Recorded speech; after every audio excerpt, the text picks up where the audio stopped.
Where are the low value men? Like, what are all the low value men up to during these trying times? Because the high value men, I know they're around. They won't shut the fuck up. Low value men, I have not heard a word out of.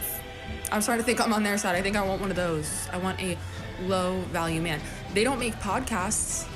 I haven't seen one low value man make a podcast. Do they not know how to use microphones? Maybe that's a good thing. That's hot. All right, I've never seen a man use a microphone for good. Until now, everybody buckle up. It's low value mail time with your host, Danny Polishchuk. What is up, everybody? Welcome back to episode 5 of Low Value Mail with your host, me. I am your host. Welcome back. We got a great episode in store for everybody. Here we go. Here's some people already in the comments. Where are the white women at? It's funny you say where are the white women at, because I'll get to this in a moment, but happy International Women's Day.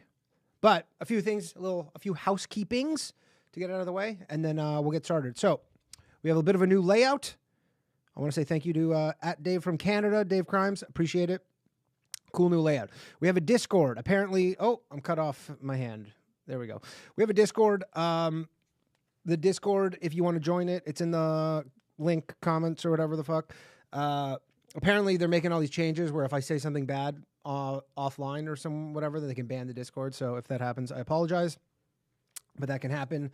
And then we also have a Patreon. If you want to sign up for the Patreon, we're gonna have some cool stuff in store. There's only 200 spots, $1 for $1, and then it'll go up. There's currently 59 of them are taken, so that's pretty cool.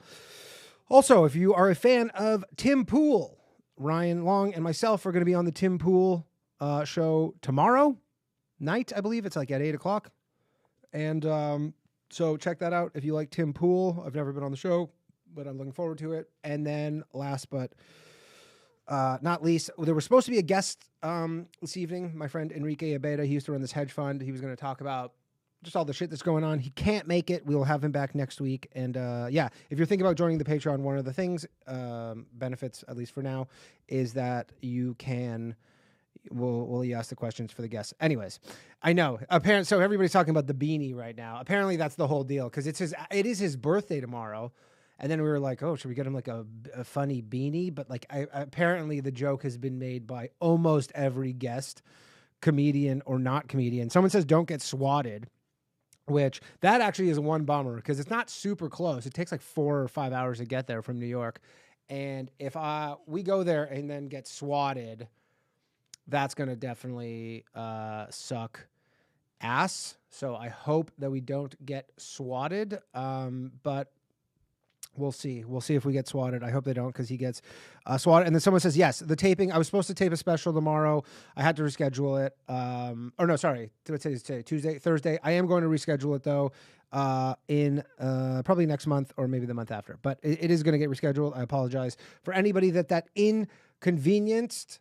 And so anyways, to begin, happy International Women's Day, which it's interesting because it's International Women's Month, right? Or it's it's Women's History Month right now, right? So they get the whole month, like every other oppressed group, black people, women. That's it. That's all I know. But anyways, so happy International. So they get the month, International Women's Month, or Women's History Month. But then they get a day.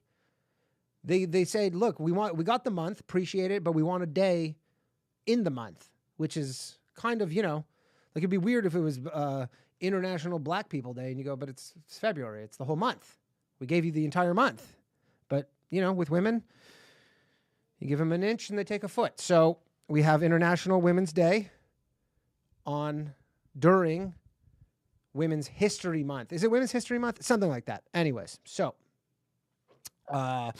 we're going to give a shout out to some sick women in the world I didn't spend a lot of time finding out some sick women to appreciate on International Women's Day. But the first one that I will do is because I was supposed to have Enrique on the show, and he used to run a hedge fund. So in kind of theme with that, Kathy Wood. If you know who Kathy Wood is, she runs the ARK Investment Funds. She's kind of a bit of a female Warren Buffett. Her fund was the darling of the stock market last year and the year before. Was killing it until things took a bit of a turn for the worst. And as of today, over the last 12 months, and you can actually look this up, this is a sad stat, but her ARK investment fund has underperformed the Russian ruble. If you had put your money in the Russian ruble 12 months ago versus your money in her fund, you'd have more money had you invested in the Russian ruble. So, not going great, but I blame the patriarchy for that. That is mostly the patriarchy's fault. She did call Tesla 4,000, saying that Tesla was going to be $4,000 a stock. So, she was right on that. Good for her. And then the next international woman, and this is actually, so Kathy Wood, I'm in America, so she's not really an international woman. She's a national woman. It's just International Women's Day. But I have an international woman that I'm going to shout out, which is Greta Thunberg. Am I saying that correct? Greta Thunberg. Shout out to her because as of now, nobody wants to hear any of her shit ever again because she is pro-environment, and because of that, America and Europe had to become reliant on oil from Russia, places like that. She wouldn't let you frack. Everybody in America and Canada were like, yo, Greta, let us frack. Please. We just want to frack. And Greta said, no, you can't frack. And now we're fracked. We're fucked. Because, yeah. And, it's an interesting thing. It's funny because she was, the darling. And now that we're so fucked because Russia, we put a ban on Russian oil, and then Russia's like, yeah, we're not going to give you any of our commodities. And because of that, and because, all these pipelines that keep getting shut down everywhere. So I can't imagine a lot of people are going to want to be hearing from Greta Thunberg for some time. Very interesting thing, too, not related to that, although it might be related to that, it turns out that the Russian government had been hiring, not like intentionally for the Russian government, but I don't know but they were basically funding anti-fracking activists who would then go to places like America and Europe and say, look, we can't do this. It's bad for the environment. But the Russians were funding it because they knew that we're so weak in the West that they listen to these people, these activists, and that they would be like, okay, fine, we're not going to frack. And then Russia would have all this leverage and with the commodities and, would be able to get all this wealth. So anyways, that's a kind of interesting thing. That sounds like a conspiracy theory, but it is true. It is very true. So anyways, that is my International Women's Day segment.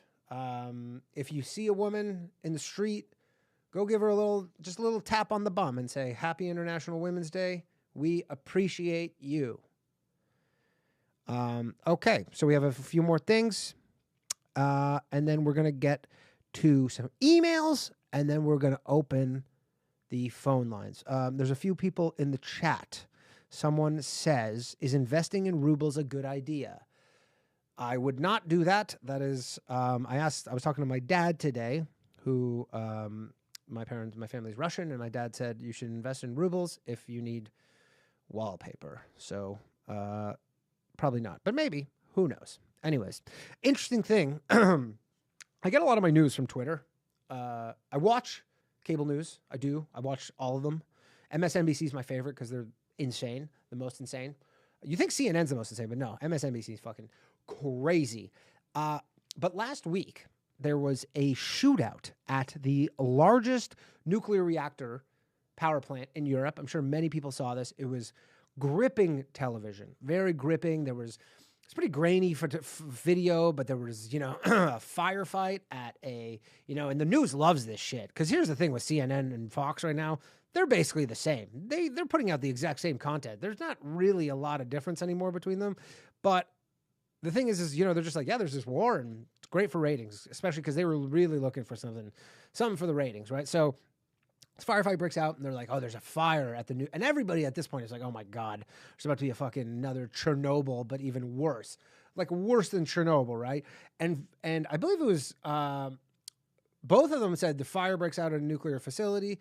Fox News actually had a little graphic saying elevated radiation levels. They were like, you know what? Fuck this. Regardless of what the case is, we're going with elevated radiation levels. We're not going to let CNN beat us if there's elevated radiation levels. I went on Twitter maybe 30 minutes after they started reporting this, that there was this massive thing. I go on Twitter. There's this guy, Michael Schellenberger, goes on Twitter. He has a first-hand account from someone who was there. He goes, there's a training facility, like almost like a portable office almost. Like, I don't know if you ever were in high school, if you ever had classes in like a portable, like one of those things. Anyways, it's like a trailer. So there was a fire broke out in this building that was beside the nuclear facility. They put it out.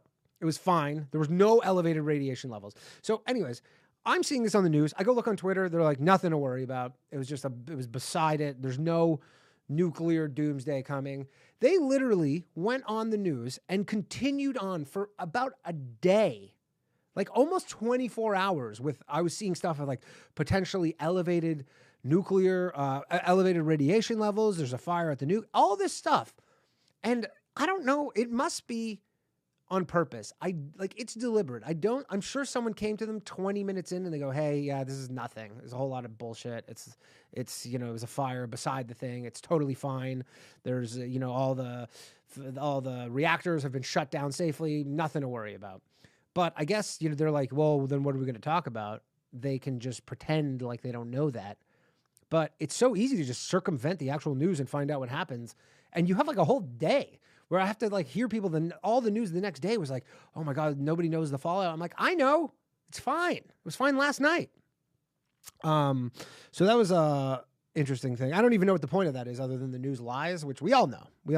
By the way, I kind of fucked up my green screen here. So now my hands are getting cut off, or at least the left one is. So we'll fix that for next week, but not a big deal. Gas prices are through the roof. Someone was saying,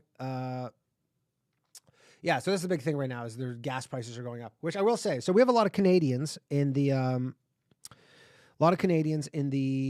chat. A lot of people from West Coast Canada, specifically like Vancouver and Victoria. So everybody right now is like, oh my God, gas prices are insane. I'm like, these are the same gas prices that I was paying 5 years ago in Toronto. Americans just they get cheap gas, I guess. I don't know if it's specifically less taxes or just it's cheaper here. I don't know. I mean, Canada produces gas or oil, sorry. But these prices, it is really funny to see America in an absolute panic over these prices because this is like what I was paying before I moved to America, like 5 years ago in Toronto. The current prices of gas, I was like, yeah, that's pretty normal. Shout out to Toronto. I mean, it is going up a lot right now, obviously, for many reasons. But yeah, it is just funny to see Americans go crazy over gas. Like I remember like gas being like $1.50, basically $6 Canadian a gallon in Vancouver, like 15 years ago. It's it's a lot of Toronto. So anyways, $1.97 in Sudbury, someone's saying. But Canada taxes the hell out of it. That's why it's so high. But that's the thing, is everybody in America is losing their shit. But it is going to go up a lot. We're going to 2 liters, but it's temporary. I don't think it'll be. Although I will say, all the people out in Calgary right now, if you're living in Calgary, man, I think remember those boom days in like Fort McMurray in Calgary, where you just so if people who don't know in who are American. In Alberta, which is they have the oil sands, there's all this oil there. There was a period where people, like, you would just go out. It's called Fort McMurray. It's northern Alberta. And you just have to basically fog up a mirror. And you could go out there and they just needed bodies. And you would make like $200,000 a year. There was so much money floating around. It was insane. This is when oil was over $100 barrel or whatever. And it was crazy. And it was a very common thing for people who would live all over Canada. They would just fly in and they would work because it's like camps and shifts and stuff. So they would work and, you work 8 months a year. You make an amazing living. And then you go back to your family and you have all this time off. It's kind of like a teacher, but way harder, but makes way more money. Anyways, from the sound of it, with all the shit going on, it sounds like Alberta is about to get its fucking glory days back big time. So that is good for Alberta. And then one last thing before we get to the emails. So kind of interesting things. This is still back on the war topic. In Washington, D.C., I think it was 2 days ago, there was a peace activists held a rally. There were the Ukrainian peace activists. This is one of the funnier things I've seen in my life because they were peace activists who were advocating for this no-fly zone. There was a bunch of them. They were advocating for no-fly zone, and they were essentially peace activists for war, which you think they would be peace activists for peace, but no, they were peace activists for war. They said, look, we're peace activists. We need this no-fly zone. We need to be shooting down planes and all this stuff. And then you're like, yeah, that's going to start a war, though. That's going to be a world war. That's going to drag everybody into the war. You are literally peace activists for war. And now I get it. If I was in Ukraine and you're fucking getting killed in Ukraine, I would also be advocating for this no-fly zone. I don't give a shit that I would love America to be involved in this specifically on my side. But if you're American, you're like, yeah, this is not a good idea for us to go. It's obviously horrific, all the things you're seeing on TV and all that stuff. But no, this is not America's war until, Russia does something stupid like cross over to Poland or whatever the fuck, I don't know.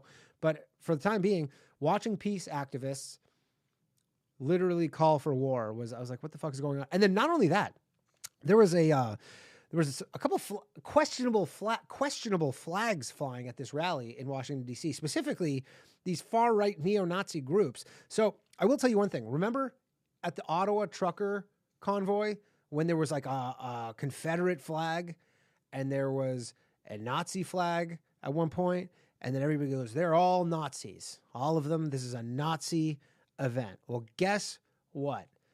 None of those people are saying, oh, if you're pro-Ukraine, they're all Nazis. And guess what? There are a ton of Nazis in the Ukrainian National Guard. I have been taking not a super deep dive into this, but I've been looking into this. I know Putin's pretext for this whole invasion was he goes, it's the denazification. And I think he's saying that because he's like, this will be my reason. But there are a lot of Nazis there. It's not like how they call in America or Canada, go, they're Nazis. And you go, how are they Nazis? And they're like, oh, well, they just don't have my opinions. They don't think there's 94 genders or whatever. These are real neo-Nazis with neo-Nazi like flags and imagery and badges on their military outfit. Like, it's imagine like the equivalent of like an American soldier who just has like a fucking swastika or whatever the fuck on their shit. So they do have, there's way more Nazis in the Ukrainian army than I originally thought. I honestly thought it was hyperbole, and I thought it was bullshit at first because that's kind of, I don't know if we've been trained over the last little bit because everybody's just been calling everybody Nazis, and then you kind of just, you hear, oh, they're Nazis. You go, nah, everybody says everybody's Nazis, and nobody's actually Nazis. There are some legit Nazis. So that was kind of an interesting one. So there are some Nazis. Anyways, yeah, the Azov Battalion is one of them. That's a big one, is the Azov Battalion. There are these Nazis in the Azov Battalion, but then there's just like all these militias, and they are legitimately, I can't remember his name, Stepan something, but he was like an original Ukrainian neo-Nazi leader. And, the PBS did an interview with this dude. Not this guy, he's been dead for a while, but they did an interview with this mayor of some town in Ukraine, and he has like a portrait of this dude, Stepan. I can't remember his last name. Right Sector, that's what it is, someone said. Correct?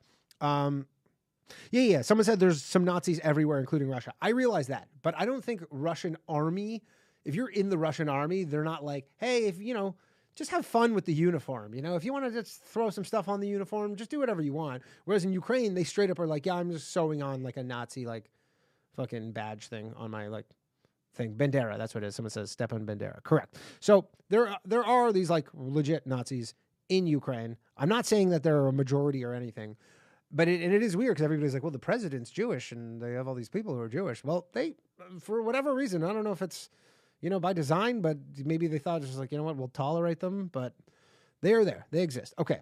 That is enough for my rants. By the way, the phone lines are not open.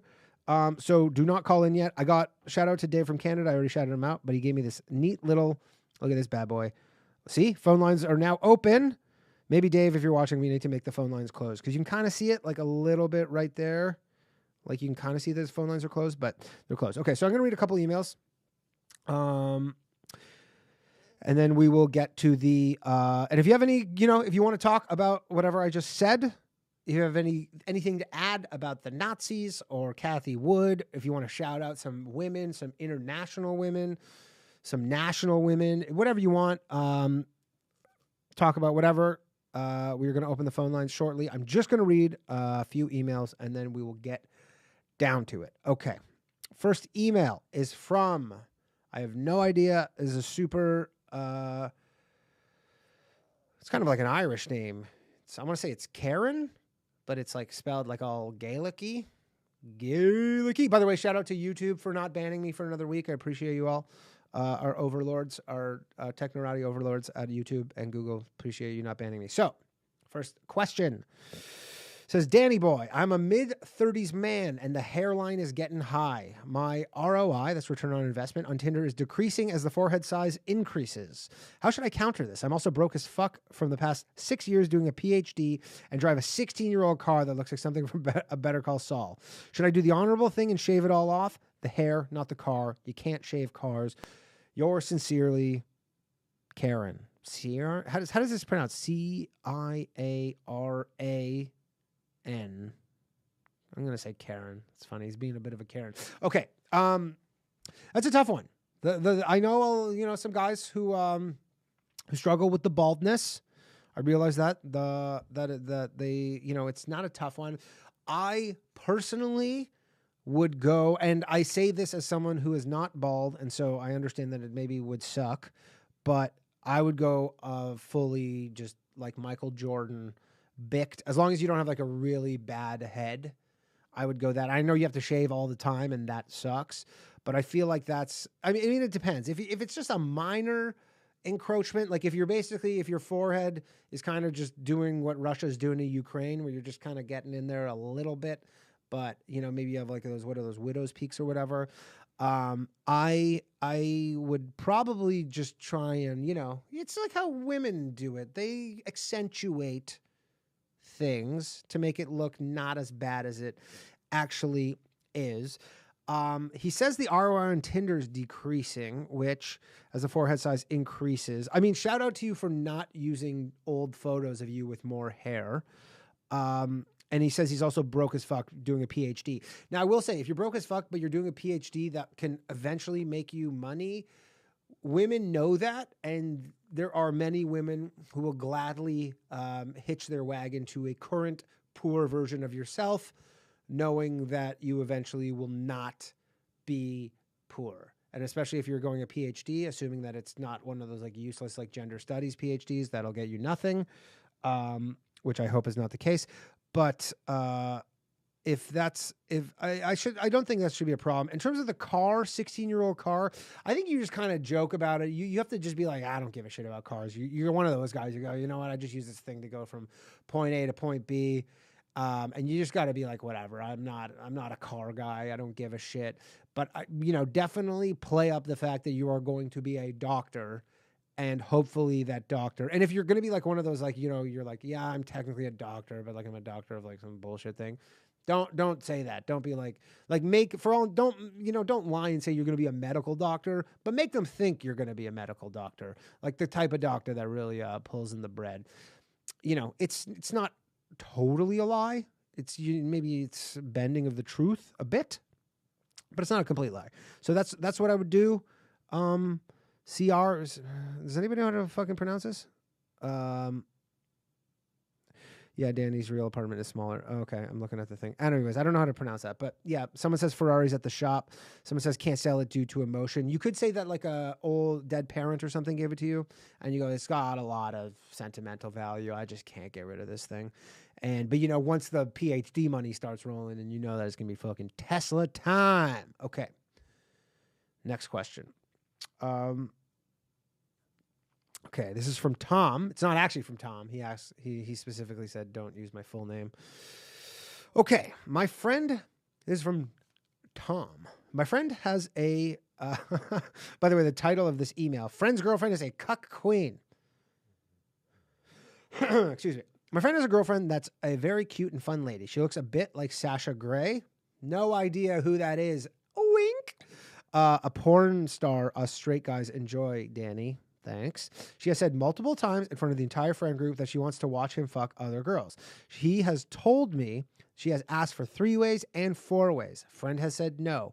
Friend is worried males will be added to this. They for sure will. I think he could put his foot down so only girls are involved. He thinks they're going to break up soon because he will be moving around a lot in the coming years. He asked me if it's likely that they will get back together years from now when he's ready to settle down. I told him it's possible, but unlikely. What has been your experience? Is it likely that they get back together? Do 3-ways, 4-ways kill relationship? Also, when he's gone, how do I convince her to have only girls in our escapades? Okay, so he's saying his friend has them, but I don't get why he wants. Okay, so you're asking me what has been my experience? My experience in this has been none. I don't have experience in this specifically. Definitely, she sounds like, yeah, she's into, like, she wants to have orgies and shit, which, you know, I'm sure there is a, you know, contingent of men and women who are into this kind of stuff. You know, they're very sex positive, I guess would be the current terminology, and they're into that stuff. There's a lot going on here. I would say, first off, if you think you're going to break up with her, and you think that you're going to break up soon because he's going to be moving around, then just go for it. What the fuck do you care? I mean, as long as you're not like have any specific issue, especially if you're like, yeah, she's down to just grab a few other girls or whatever, and then it'll be just you and multiple girls, but you're worried that it might be too weird and you might break up. Well, I mean, that should be just a chance you take, I guess. I don't know. I guess if you think that you're going to break up, just take that chance. But again, my guess is that if I had to guess, it'll be like the first one will be a couple of girls, and then she'll be like, that was fun. Now, could we get a bunch of dudes involved? Is that possible to have many more dudes involved? And then it'll be like, what's that movie with Will Ferrell or whatever and then, you'll come home one day and she'll just be in an orgy and she'll be like, what? This is not cool. And you go, I kind of like to be involved in them normally, but it sounds like it could be an interesting story. And then in terms of, he asked me if it's likely that they will get back together years from now when he's ready to settle down. No. If you let her go and you just disappear for several years, what do you think she's going to wait for you? She's going to have a lot of guys coming after her and potentially girls. She might be a lesbian by the time you get back. Who knows? I'm going to say good luck with that. But if you think that you're going to break up, then just fucking go for it. Go for it and have some fun. I'm sure it'll be a good time. And then let's do one more. Excuse me. One more here, and then we're going to get that. Okay. Hey, Danny. This is from Chris. Before my wife and I got married, I decided that I wanted to pay off my student loans and some small debts so as to not bring that into the relationship. Good idea. My biggest expense was rent, so I decided to downsize for a year. I left my townhouse in the city and instead rented a 10 by 10 shed in my buddy's backyard in the suburbs for $100 a month. Guys, this is where I actually filmed this show. Is from a shed. We are in a shed right now.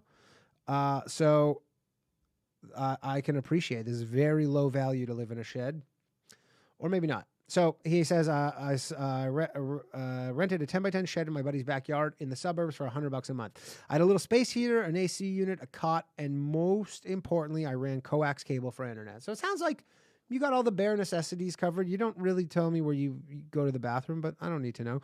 My then fiance thought I had lost my mind, and even to this day, she still tells this story at parties about how much of a crazy person I am. The weird part is every woman at the party will look at me like I'm a deranged. Yeah, no shit. I got to be honest, it wasn't the most fun I've ever had. Walking across the yard while it's snowing to take a shit in the middle of the night kind of sucked. Okay, so that answers that question. But now that I have a home, a wife, and 2 boys, I find myself looking at those times with fondness. What is it about dudes where we can not only be content, but thrive with very little? All that to say, chicks suck, boys rule. Good luck on the show, my man. Thanks. Okay, so first off, chicks don't suck, and I would never say that on International Women's Day or during Women's History Month. 10 by 10 shed, that is a bit rough, but I will say that, you know, men are more likely to be inclined to do adventurous things. And it probably for you was just, I mean, men are just so much more utilitarian and just basic in that sense where they go, I just need a place. The purpose of this whole thing is to save money. I'm trying to save money. And like a lot of things, before you start them, you go, this might be scary. This might be uncomfortable. Especially if you've ever, maybe gone on a weird, vague trip or something, in some foreign land or whatever. And you think, this might be crazy. And then sometimes you do stuff that sucks.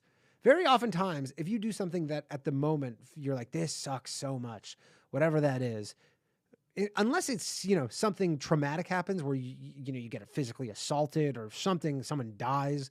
Generally, you look back and you go, yeah, I do remember that sucking in the moment, but now that's kind of funny that I did that. And I had dengue fever. I was in Laos, and I went from Thailand, northern Thailand. I took a boat to Laos, and someone said chicks are sick. I agree. I went to, but anyways, yeah, went to Laos. I got dengue fever. It was the sickest I've ever been in my life. I was like a week. I couldn't get out of bed. It was in this like really small. It was in this really small town in northern Laos. The hospital was like an open air hospital. Like I went to the hospital. None of them spoke English. I went and they brought me to the hospital. I look up, I see the sky. I was like, oh, this is not good. Not good for how sick I am. You generally, if you're from the West, if you get sick somewhere that's like a lower standard of care, you get nervous, right? And I was.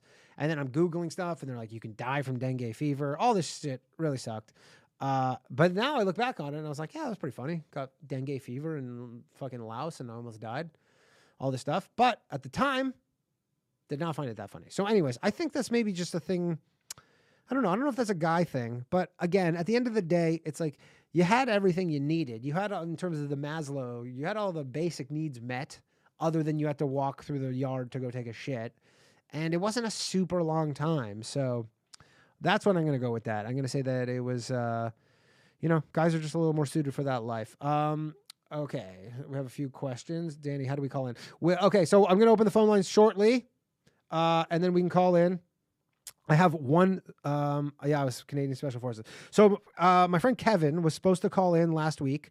He wasn't able to call in because he went to a movie. So I'm going to call him now because I wanted to get him on the line. He's a comedian from Toronto. He was, if you've ever seen the movie I did called Filth City, which I'm going to try to get them to put it back online because it was on YouTube and then it got pulled off of YouTube, and I'm going to try and get it put up. He was in Filth City with me. We started doing comedy together. He's a good dude, and I'm going to call him, and hopefully he's going to pick up. And let's see what he's up to. And then we're going to open the phone lines.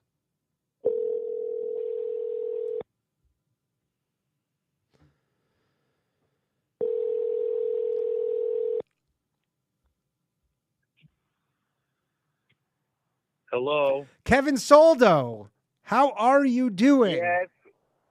How Who is this? I don't answer phone calls often. This is your best friend, Danny Polishchuk.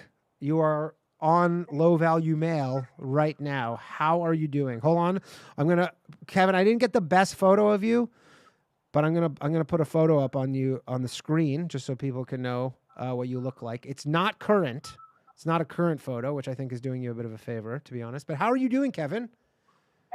I'm good. I'm now more cautious as to what photo you possibly put I took up, the one. Okay, so actually, good story.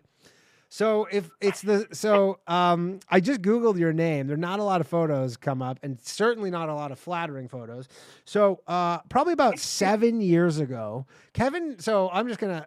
So they say he looks like a crackhead. So, about 7 years ago, Kevin wasn't really into drugs, and then I got a hookup on tanks of nitrous oxide of laughing gas.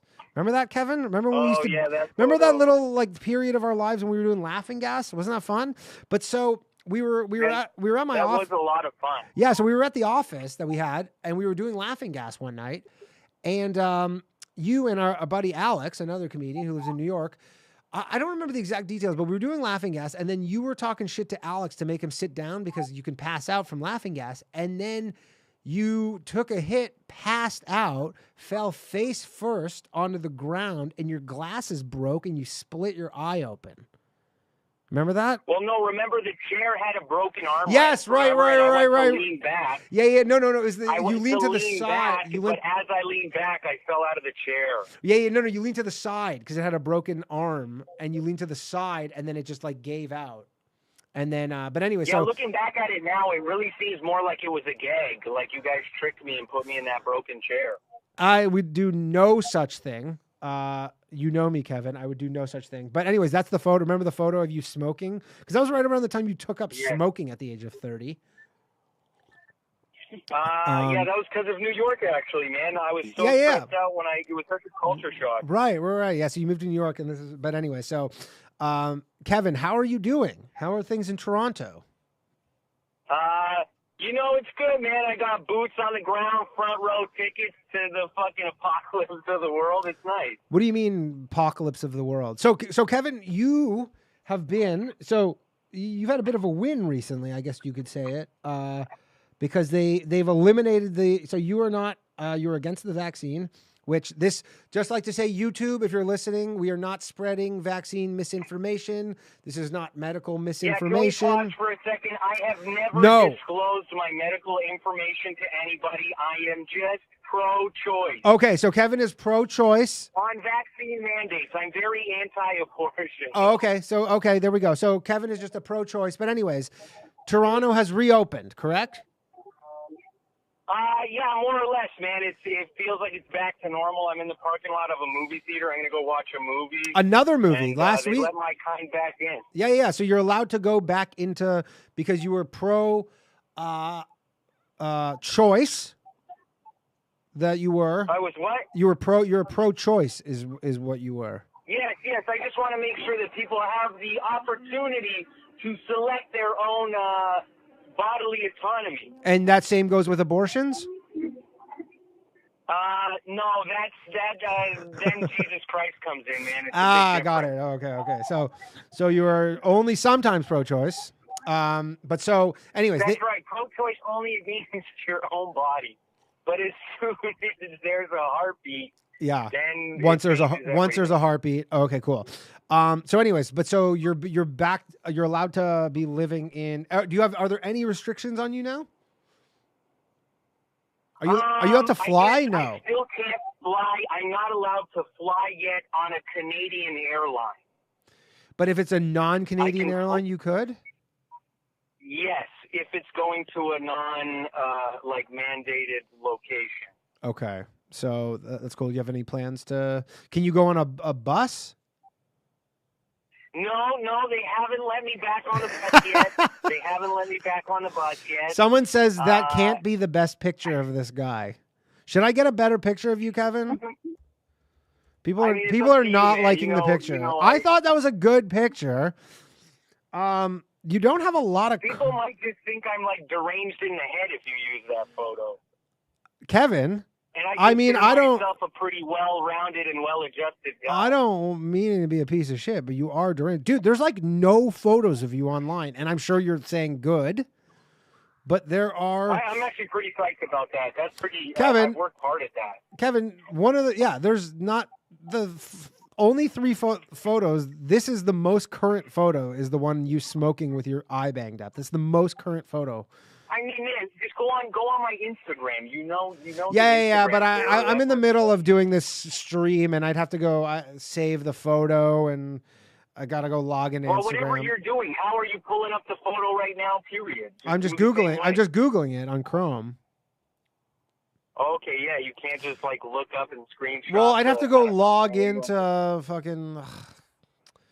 Okay, Jesus, I don't want to trouble you. I mean, you're the one scaring off your customers. I'm not scaring them off. They're saying I did you a disservice. People are saying, does he still have the beard? Yes, he still has the beard. And they're actually mostly offended by your fedora in the photo. That's what they don't like. Okay, you know what? Here's a good photo. That wasn't my fedora. That was a borrowed fedora. Who borrows a fedora? I don't know. I took it because of the sake of the photo. I was smoking. I was in a bit of a mess. I just smashed my face open. So, I thought a cigarette would help, and then someone put a fedora on me and took a photo. What do you want?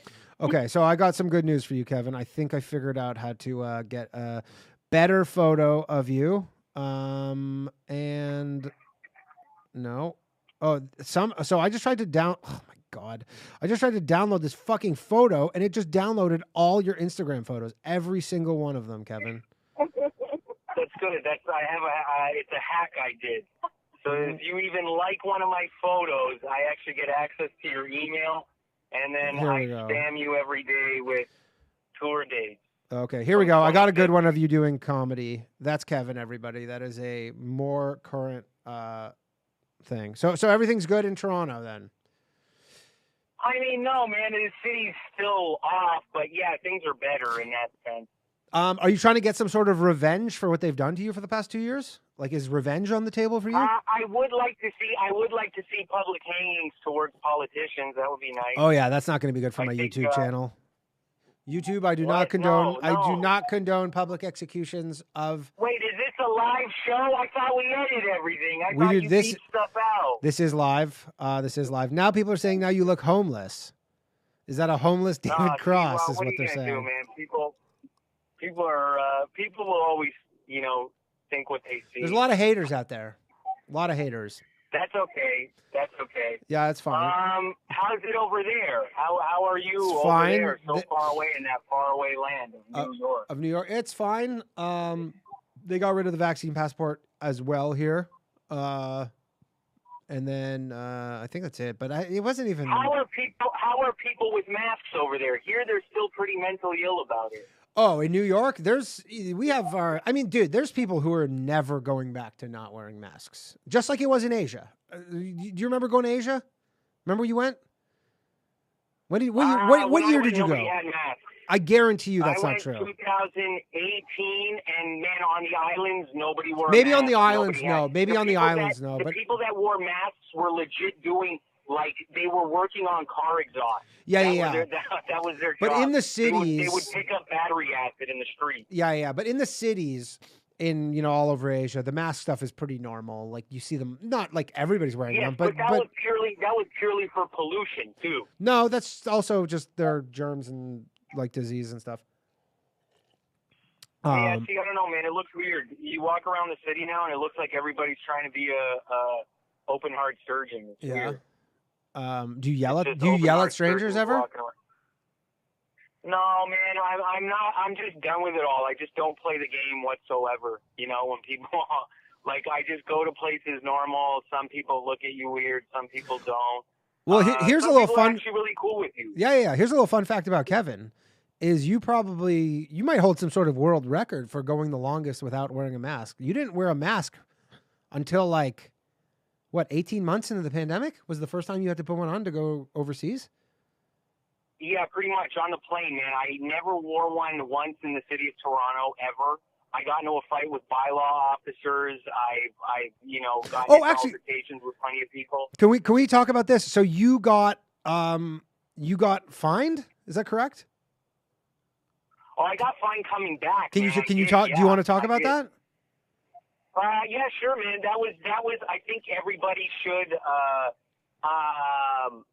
Everybody should do it. Everybody should try some sort of disobedience towards it. Yeah. Because it was a very weird situation. When I came back, they wanted you.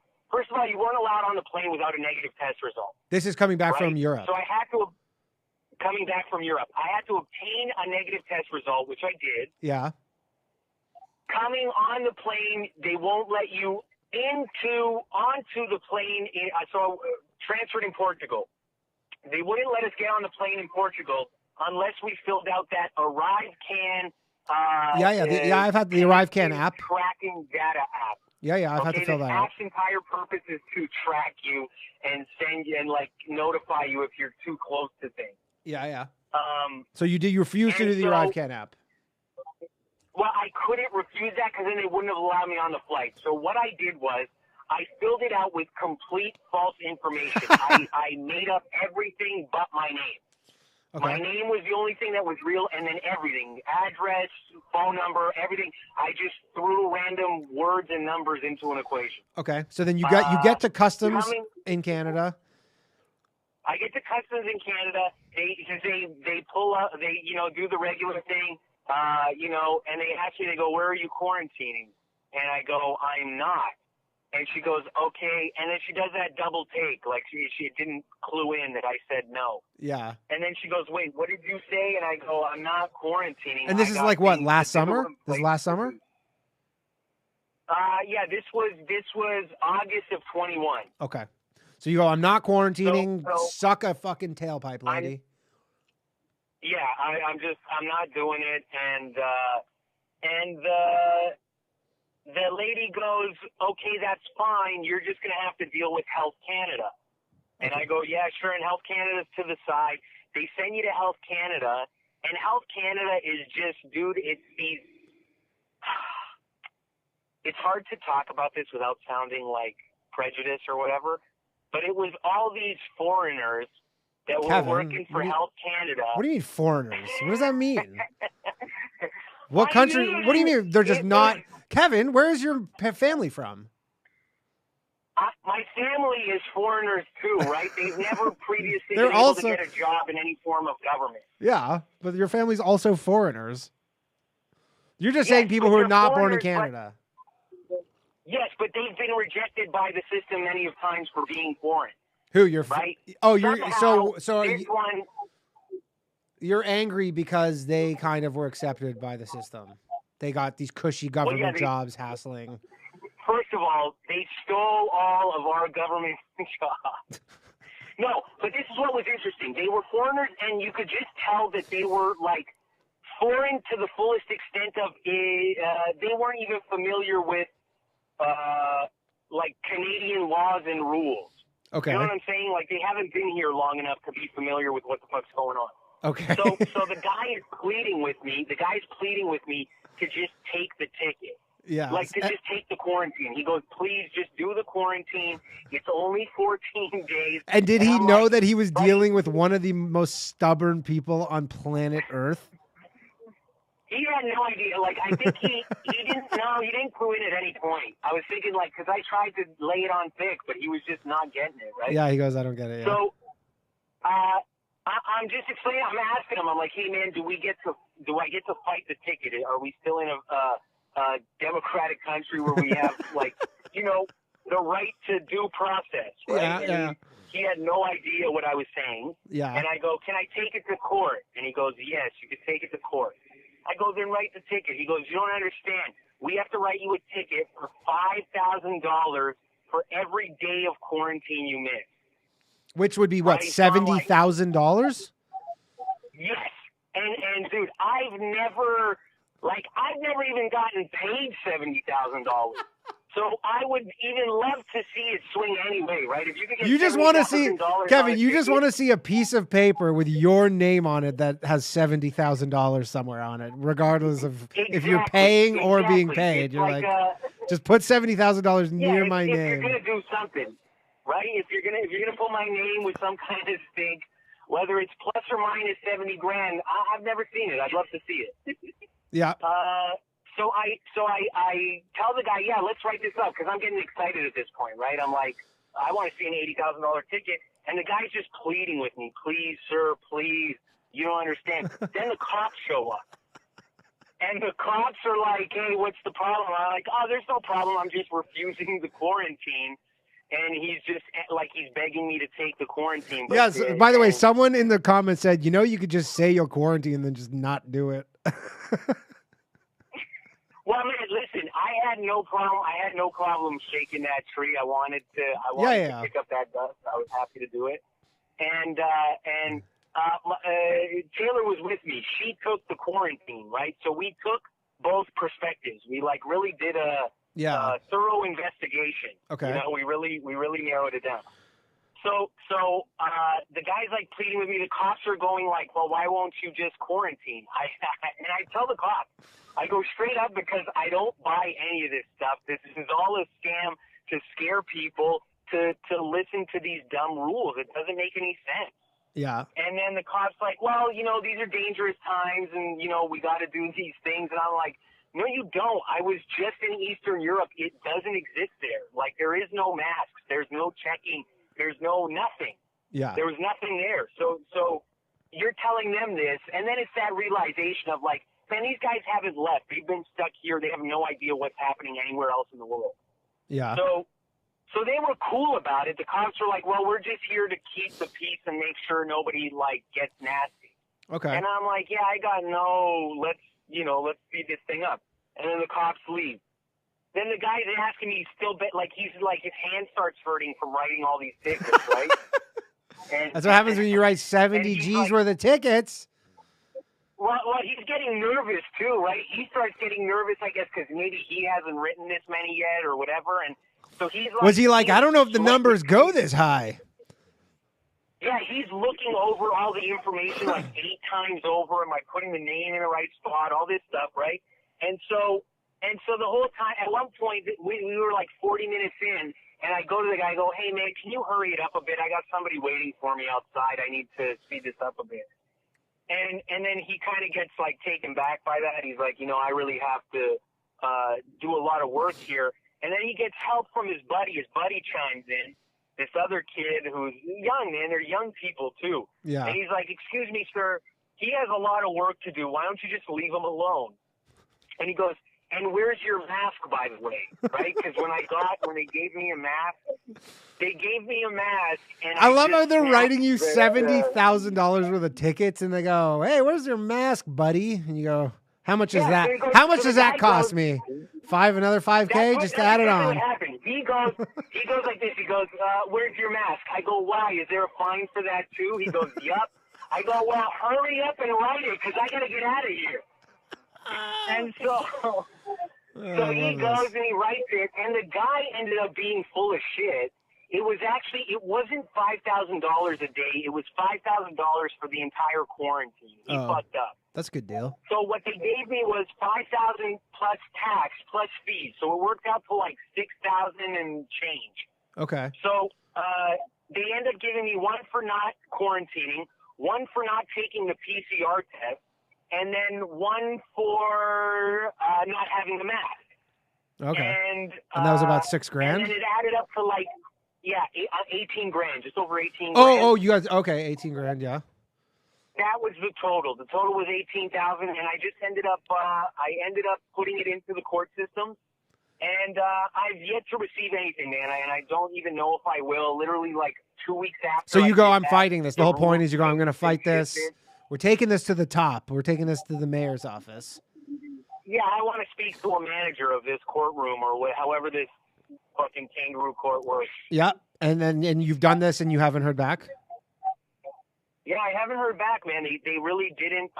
They didn't come after me yet. I don't know, man. I don't have that kind of money, so they can, try to. Yeah. Try to. More importantly, I'd be very interested. Little do they know that you're going to be representing yourself in court if this gets to trial. That's right, I am my own legal representative. Yeah. You're gonna have, it's going to be at the end of the day, we're just looking for the most amount of stage time, right? Absolutely. You give you a microphone on that stand, God, they're going to fuck up so badly. I could at least do a few hours. Oh, yeah. Kevin's going to bring his notebook up. And he's like, is that your legal notes? You go, no, these are just my jokes. It's going to be running a few things. These are big time working on, and they're still relatable today. Nice. And so you don't know when that's coming through here. You don't know when, or you're thinking you're just never going to hear about this again. I don't know, man. I truthfully don't know. I don't know. I had a speeding ticket once, a long time ago, once upon a time, where I went to file the ticket to fight it in court because I do fight all my own court cases. And you're not a stranger to going to fight these court cases. You're a big proponent. No, man, it really gives me something to do during the day. You know, our gigs are usually nighttime, and this is just some daytime activity, right? Yeah, absolutely. And I went to battle the ticket, and they said that the cop who gave me the ticket never filed it on his end, so the ticket just never existed. You know what I mean? Like, and it feels like that may be what happens with this one. Hopefully, that would be nice. Okay. Well, please keep us updated on this because a lot of people like your story, and they like you, and definitely hope this works out for you. And if it doesn't, I have a GoFundMe. I have a GoFundMe for that those tickets. How could you support the GoFundMe after what they did to those Canadian patriots? Well, you know. Did you go to Ottawa? Yeah, I did, man. I did. I went to see it for myself. How was that? I went to check it out, man. I have to. It's that close. You know what I mean? It's 4 hours away. There's nothing else we can do. I really wanted to see it firsthand, and it was very interesting to see, man. It was interesting to see how fast information travels. Yeah. Like, even how fast it takes for, like, the Toronto news meme accounts to get information versus how long it actually happens. Oh, yeah. I was just talking about that earlier in the episode. Were you? Well, I was just saying did you see when there was the nuclear reactor? We're getting shot up in Ukraine or whatever. There was a firefight, and then all the news for like 24 hours were like elevated radiation levels and all this shit. And then I just like went on Twitter like 20 minutes after it happened, and someone was like, "Yeah, it's fine. There was like a fire at an adjacent building, and it's out, and it's not a big deal." But all the news was like took forever to get it. I have many Ukrainian sources and Russian sources that say many different things these days.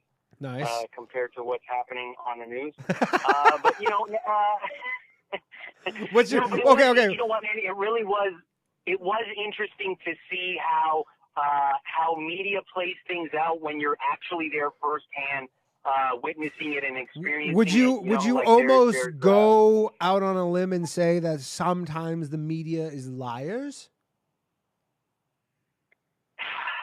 You know, man, I never thought I'd be the kind of guy to say this, but I don't think the media is being entirely truthful with us. No? And I really don't know what it is, and I feel crazy just saying it, but yeah, something about the way they report is just something you can't quite put your finger on. Okay. No. Okay, well, one last thing, Soldo, before we let you go. If people are saying I'm going to get kicked off of YouTube, I really hope this doesn't get me in trouble on YouTube because I love the media. I love COVID. I don't love COVID. I love our governments.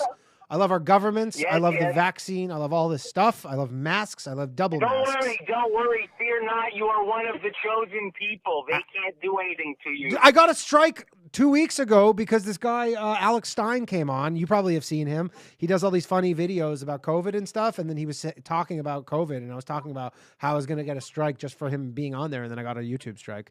So anyways, they don't fuck around. So anyways, I'm going to let you, what movie are you going to see? Oh, we lost him. Okay. We lost Kevin Soldo. I don't know why he hung up. Hold on. Let me call him back. I'm going to call him back, and we're just going to wrap this up really quickly. And then the phone lines are open, by the way. As you see, we got that neat little thing. It's just if you call, just don't call if there's somebody on the call because I'm talking to them so that I can't. I don't have a screener yet. We're not quite at the point of having a call screener. You have reached the voicemail. We lost him. Okay, that's it. That was Kevin Soldo, everybody. Maybe his phone died. I don't know what the deal is. Maybe the government got to him. Maybe those people who he owed $18,000 to, the government, they got a hold of him. Anyways, he's gone. Phone lines are open. I'm going to take a call right now. Hello. You're on the air. Low Value Mail. How you doing? Hey, how are you? Hey, how's it going? Can you just turn down the TV or whatever? Oh, shit, yeah. Feedback. I'm like that old school, like, fucked up guy. I know. Wait, no, not call you back. Oh, don't call me back? What? No, I can hear you. On right now. Okay, so I want to ask you. We just have to turn. Is it down? Okay. Oh, what happened? Hello. What the hell's going on here?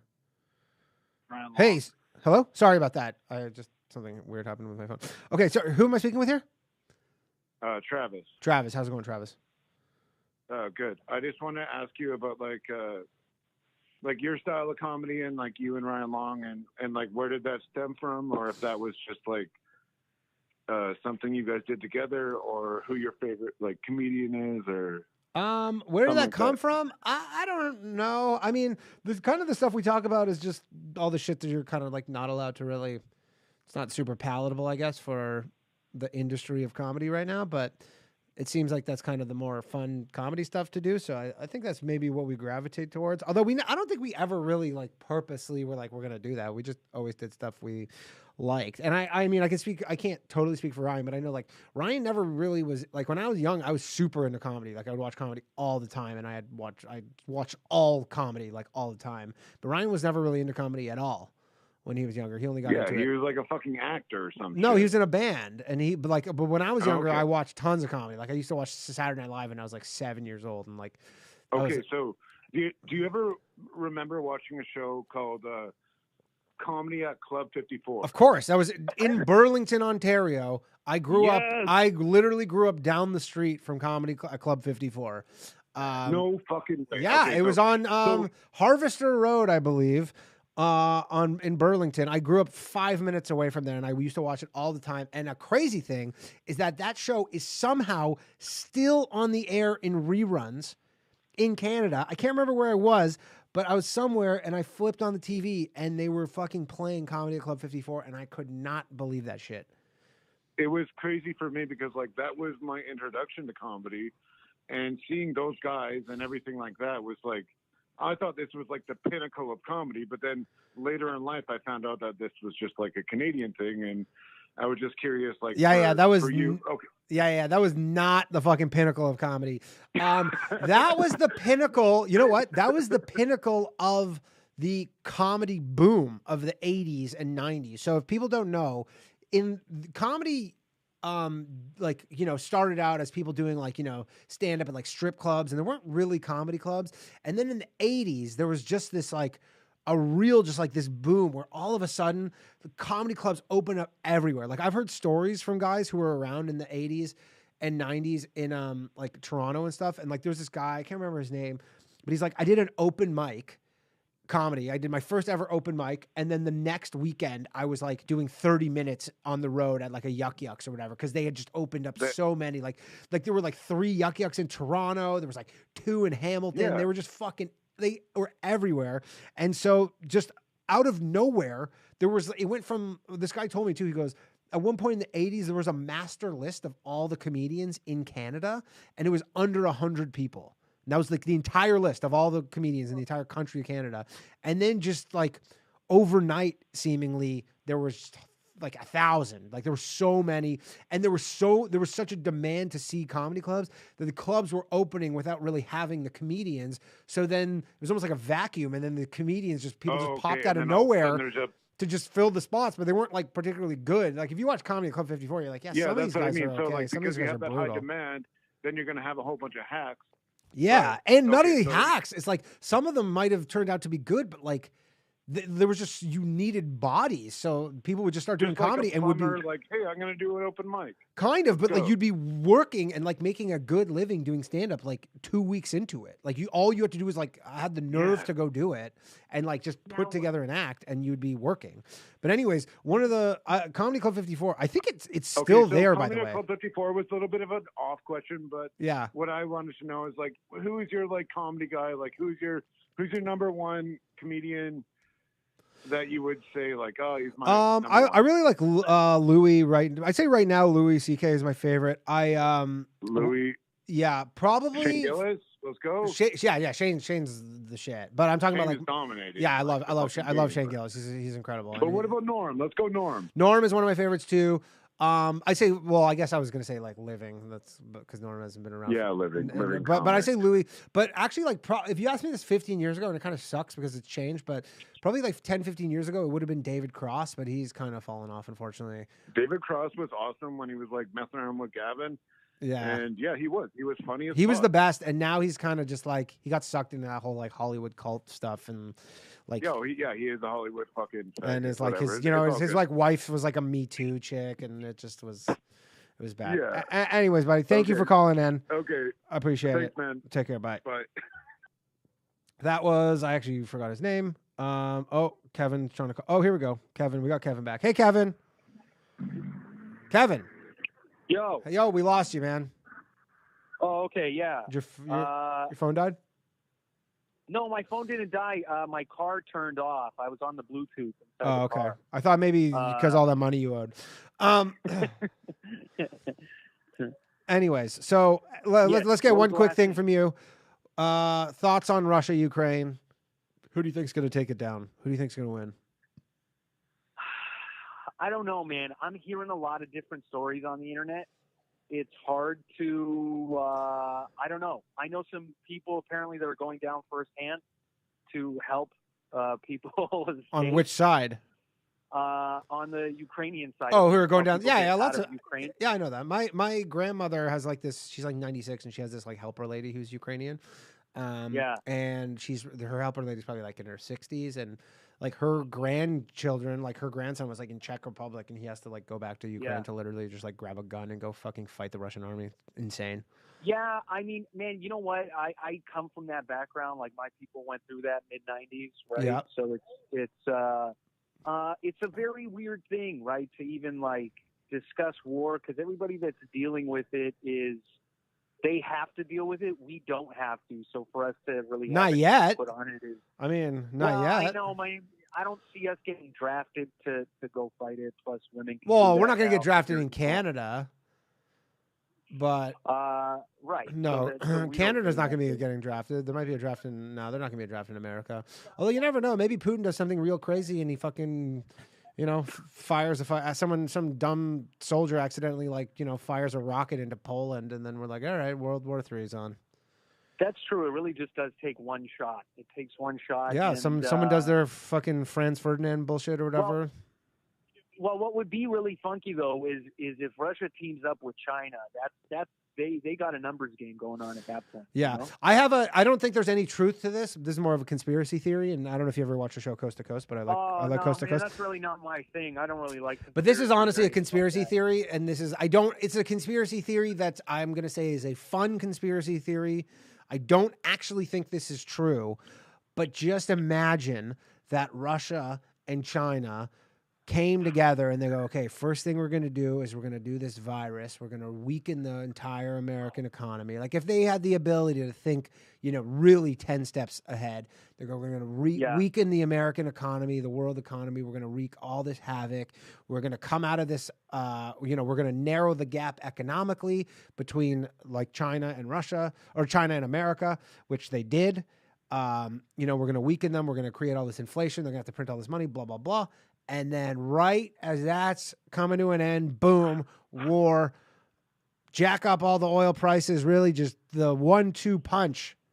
And then anyways, I don't think this is true, but they got us good in the sense that, we're at a point now where Canadians can put gender X on their passport. Yeah. Right. So you can have a bunch of funny people get drafted to go fight over there.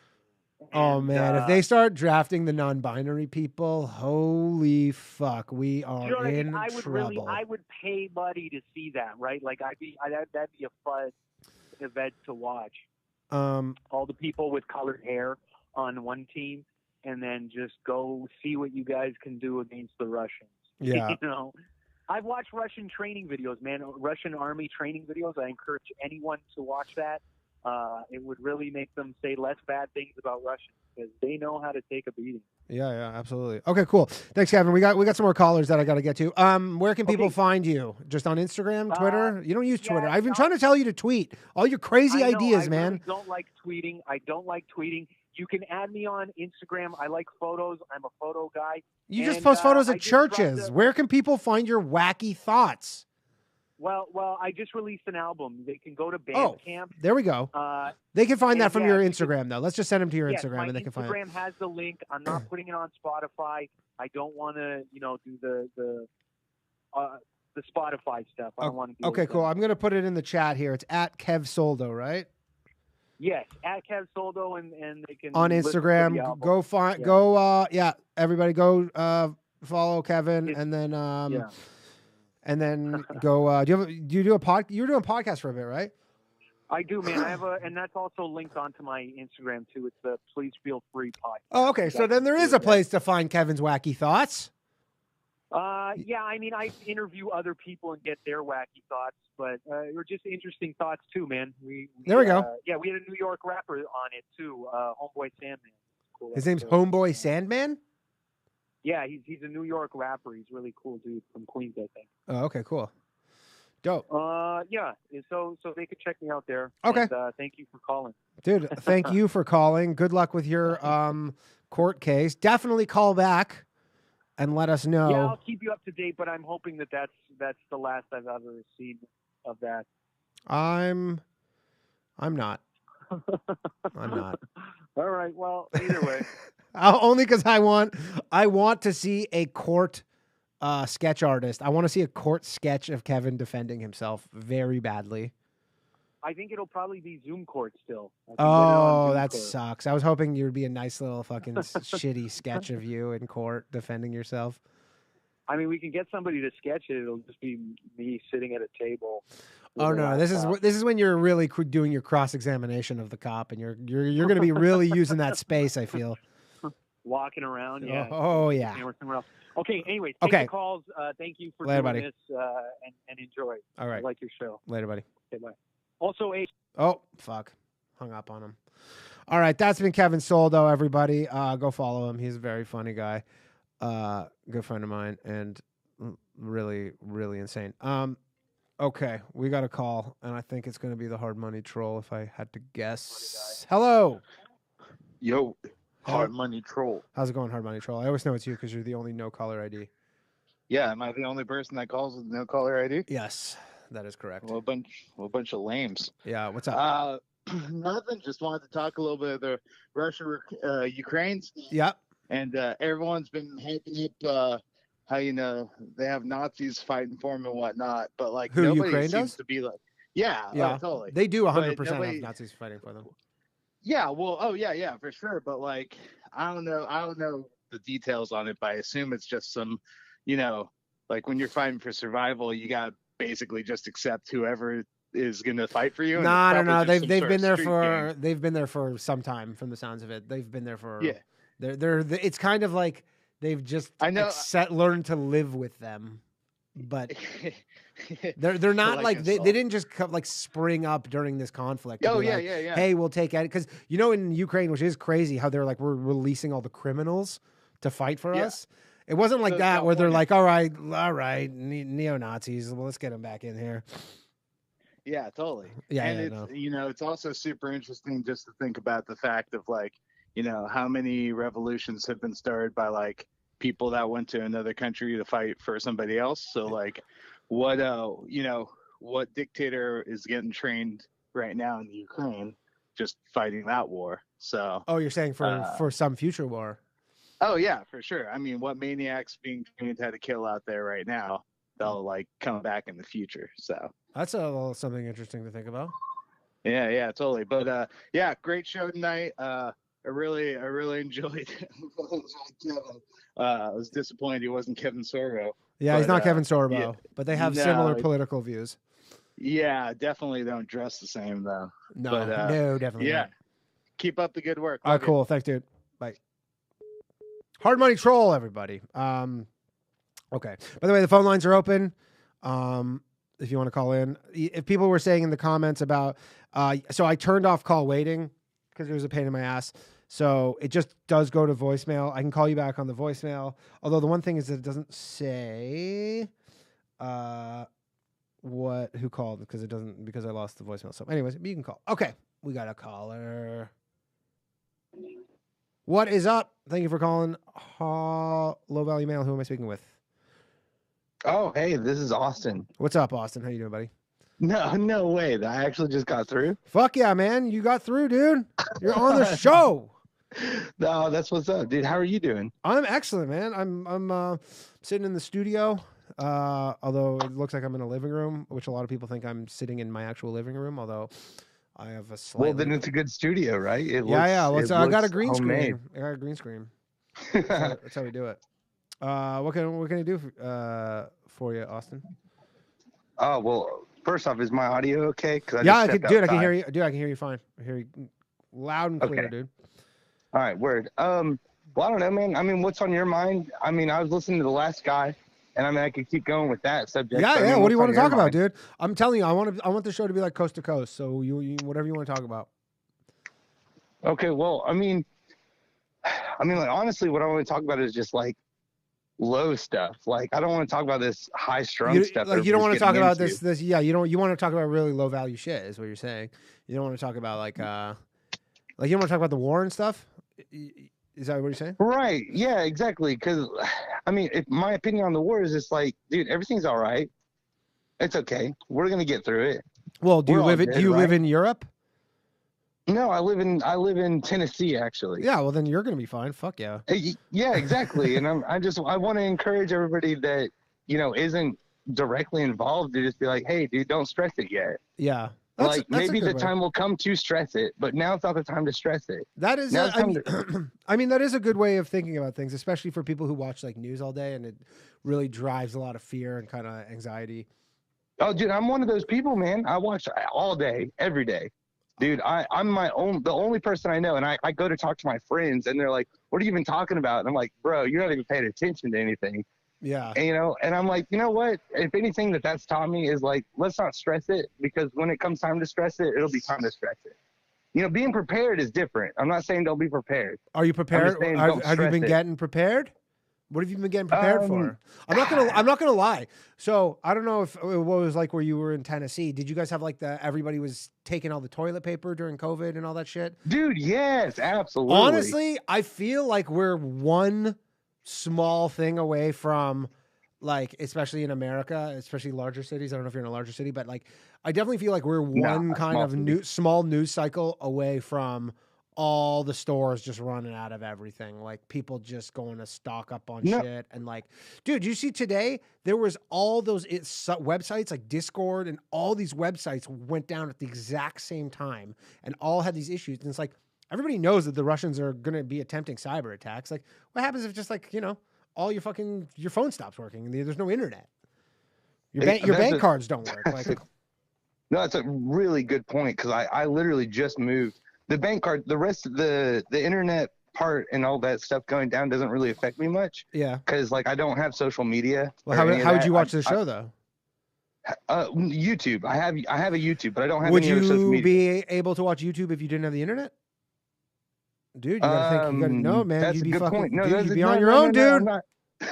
Yeah. No, you're right. I'm glad that I can call in and get on this, but I'm just saying, like, the only thing that would directly affect me is that personally, I moved to using only online banking. Okay. Like I don't have cash anymore. Like, yeah, so dude, imagine you just that's exactly like if that goes down, exactly. I am screwed. I'm completely screwed. Yeah. I will say this. I'm not really like a doomsday prepper dude, but next time I go shopping, I am gonna go buy like a few extra just cans of shit just in case. I mean, no, you're not speaking lies. That's definitely a good point.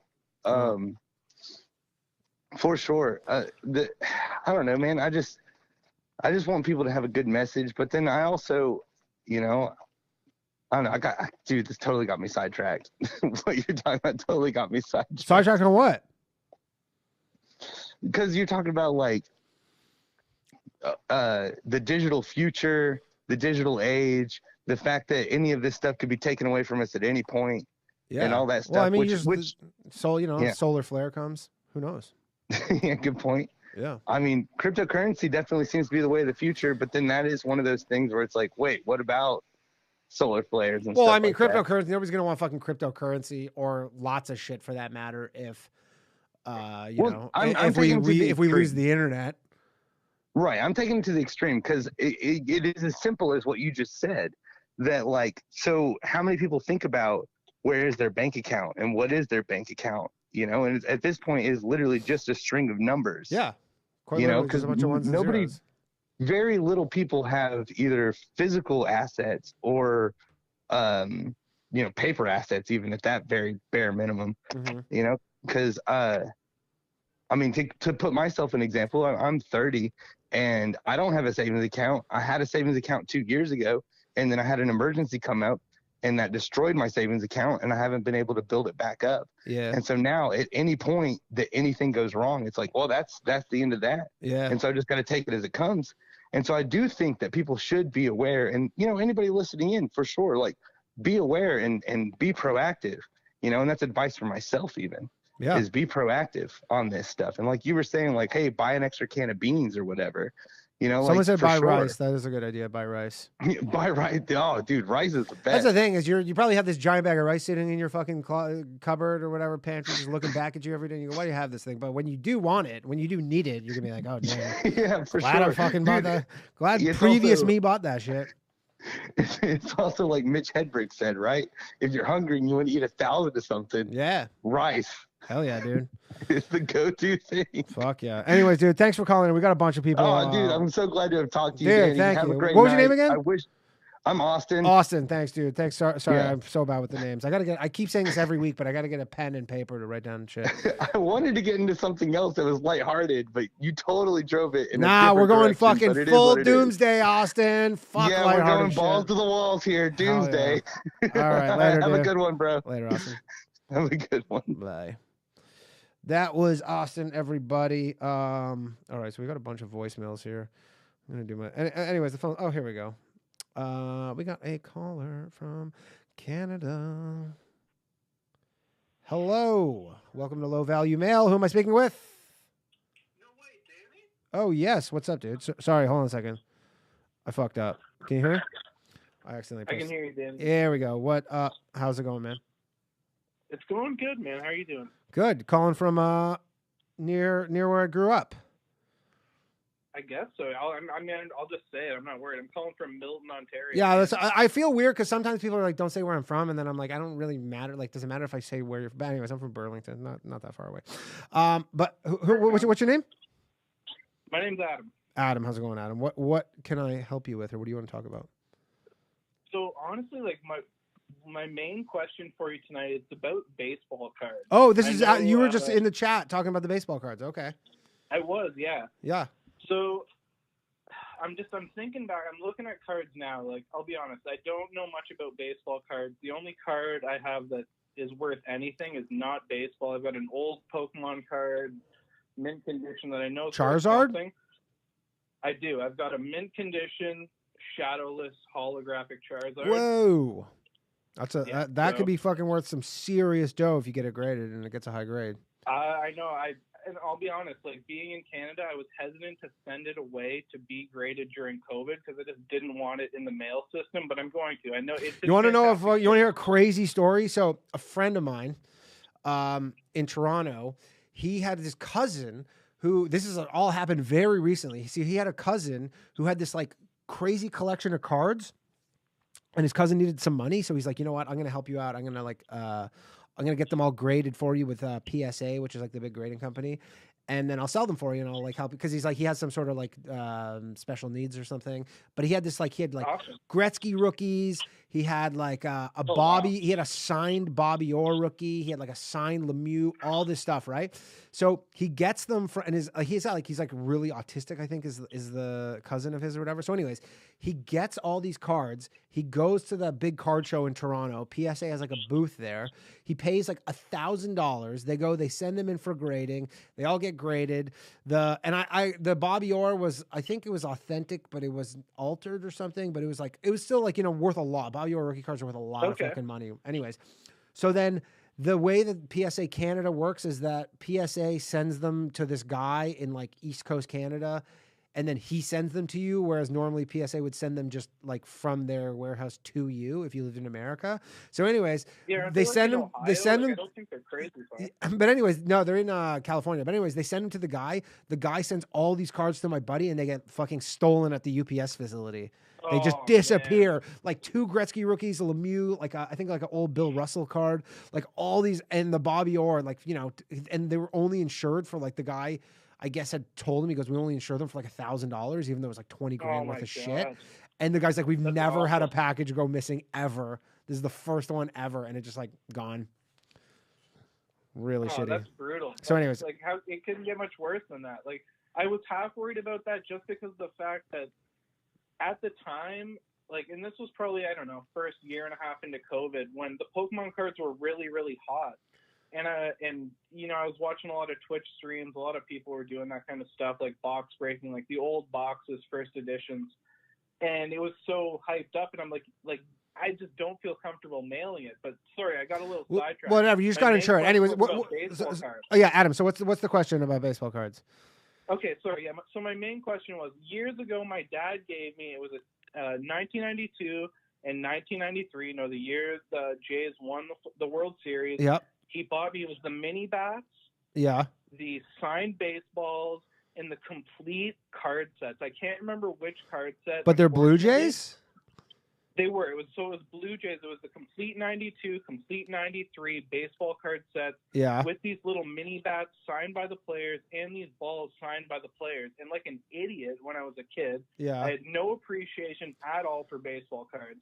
I probably folded them up, like burnt most of them, threw them out. And I was just wondering, with your history of card knowledge, what do you think those things would have been worth at this time in the collector's market? Not much at all. Not much? No, because it's like, unless you're a Toronto Blue Jays fan, it's like nobody would care about that stuff. From like only Toronto Blue Jays fans would like that stuff, and probably not worth that much. All right, fantastic, awesome. I'm glad to hear. Yeah. The Pokemon's way better off. Oh yeah, I've got the Charizard. I got a couple others, but you know the Shadowless Charizard's my main. Nice. You know, I'll hold on to it. Maybe it'll buy me something nice. All right, cool, man. Thanks, Adam. Thanks for calling in. Yeah, take it easy, Danny. Appreciate it. Bye. All right, that was Adam. It's Hard Money Troll. Tell him about the cards in the vault. I have a few cards. I have a few ones. I have a few cool.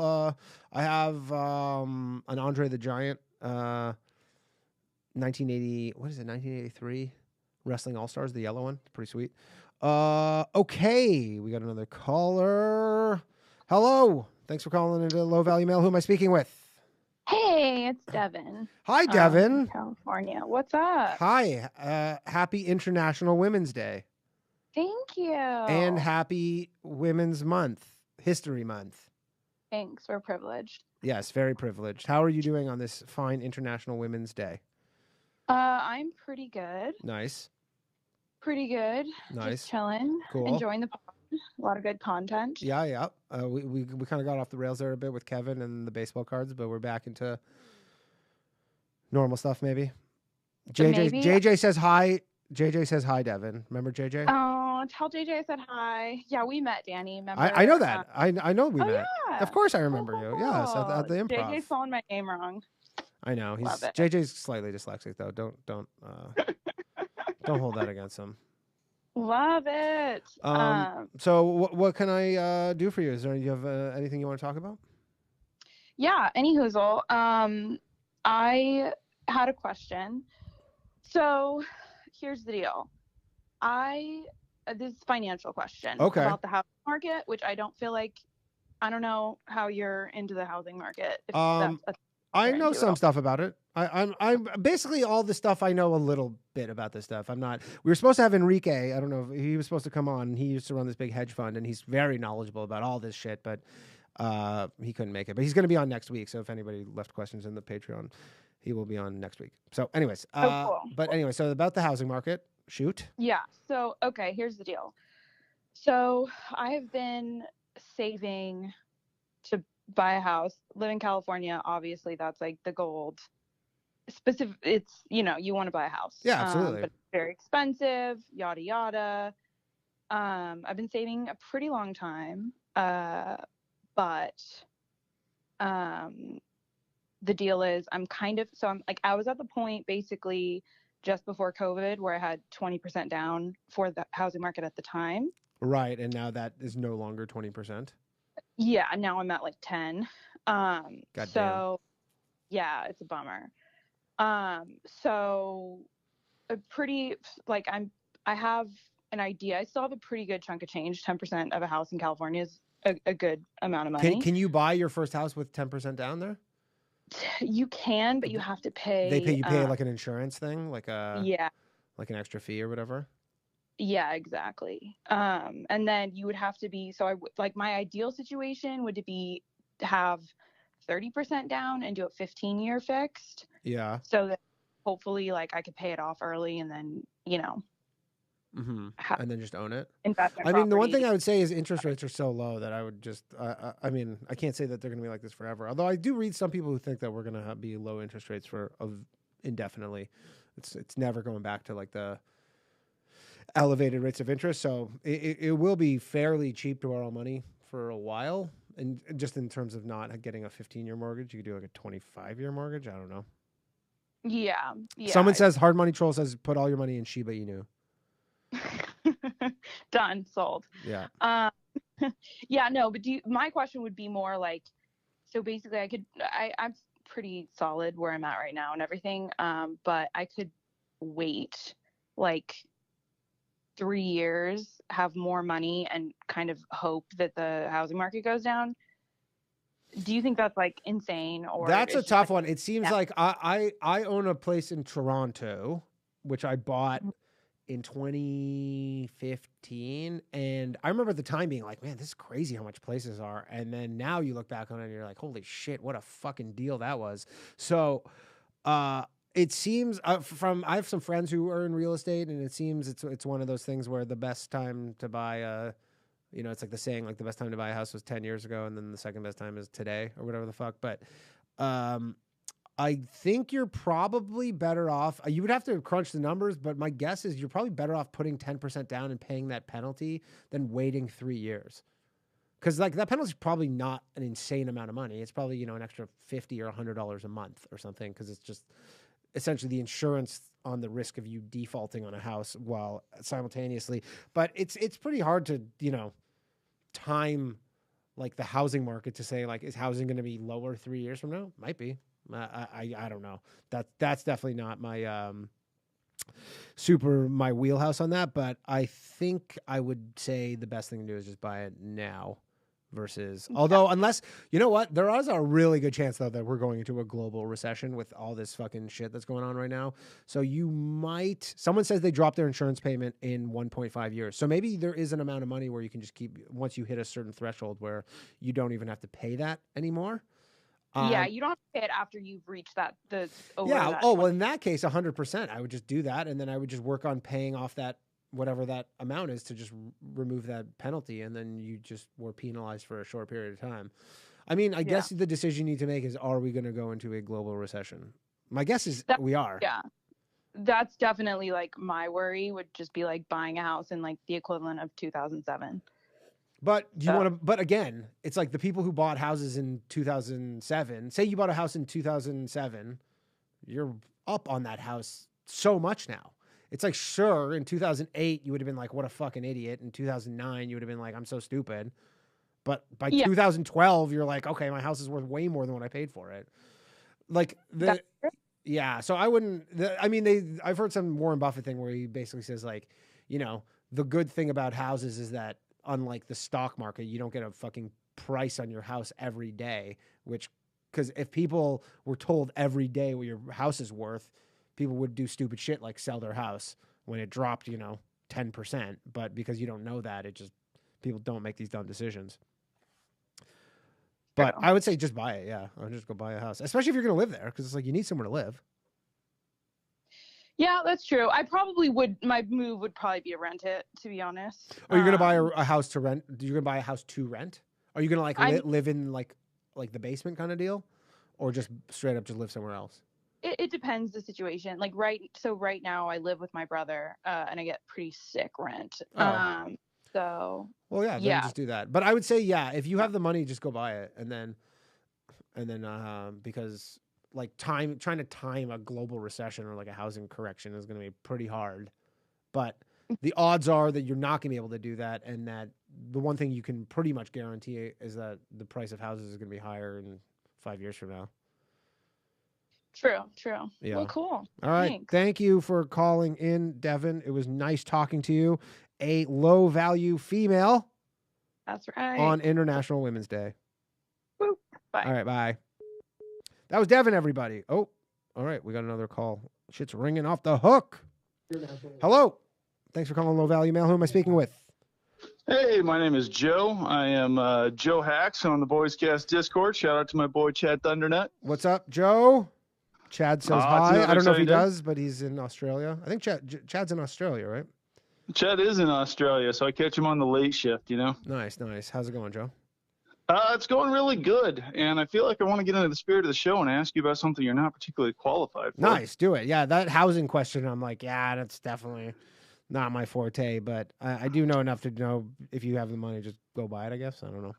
Yeah, I'm the guy that was saying I paid it off in 1.5 years. Basically, what ended up happening was I bought the house, and then the value went up enough in a year and a half that I refinanced to cut that out. And now I'm looking to sell and move into my next place that's even bigger because I've turned even more value on it. So nice. My advice to her, for whatever it's worth, go for it. Get in as soon as you can. Yeah. If you look at a graph of real estate, it only ever goes upwards up to this point in history. It's literally a 45-degree line to the top right corner. Yeah. So, but yeah. So my question is, I've been doing sort of recreational bodybuilding, do a lot of weightlifting. Nice. Got a garage and gym in my garage that I built natural when COVID started because they shut down. I go full natural. I told myself that when I turn 60, I'm just going to dose. How old are you? Just juice it up. Because like whatever, if I die of cancer in 20 years from there, who cares? How old are you? 40. Oh, okay. So you got 20 more years before you're going to be fucking just full Arnold. I'm pretty yoked right now, but I think I could get more yoked with the right formulas. Nice. But yeah, so my workouts are going pretty well. I follow a pretty scientific formula. I'm hitting like 70% how many days? for 10 reps. How many days a week do you work out? I do a 6-day workout routine. I do hardcore. I do chest and triceps. I do back and bicep or back and shoulders, and then I do legs and biceps on the same day, and I repeat twice and take a 1-day rest on Sundays. Nice. Not to be a party pooper, but this is kind of a high value male thing that you're doing here, but.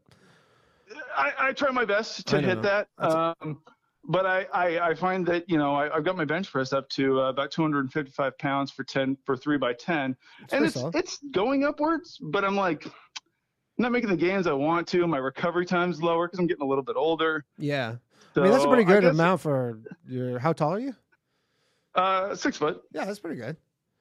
Yeah, I weigh about 200 pounds. So I feel like the shorter guys, the shorter arm guys, whenever you go to the gym and it's like those dudes who are like 5'7" with the short arms and they put up like so much weight on the bench because it's just literally less distance to move it. Yeah, funny thing. So my buddy was actually at the Arnold Classic this last weekend, and he said he's like 5'6". Yeah. 5'4", like 100%, because it's like, especially for I don't know if for bodybuilding, like because I know Ronnie Coleman.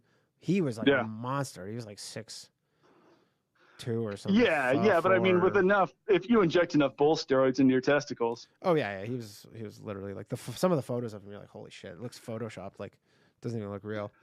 Yeah.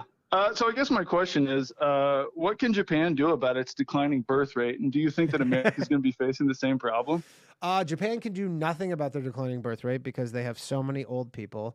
They have like the most senior citizens, I think, or like out of anybody. And then America, I think because of but the young people aren't having sex. That's what I'm saying. Are literally not getting married. They're playing video games and watching TV. Yeah, they ain't fucking. To them. They ain't fucking in America, and they're definitely. I mean, I've said this on Boys Cast before, but like I've read this, but apparently Japan's going to have the same population in the year 2300 that they currently have today, which is not good. Yeah, that's really bad. They're declining fast. Yeah. Well, considering this entire like civilization and economy and everything that is this whole thing that we've built is based off of constantly increasing amount of people. Like the whole thing, this whole house of cards is based off of the fact that there's always going to be more people. So you build the best Ponzi scheme ever. Well, it is, and it's it's working pretty great right now. But as you can keep building more houses and all that stuff.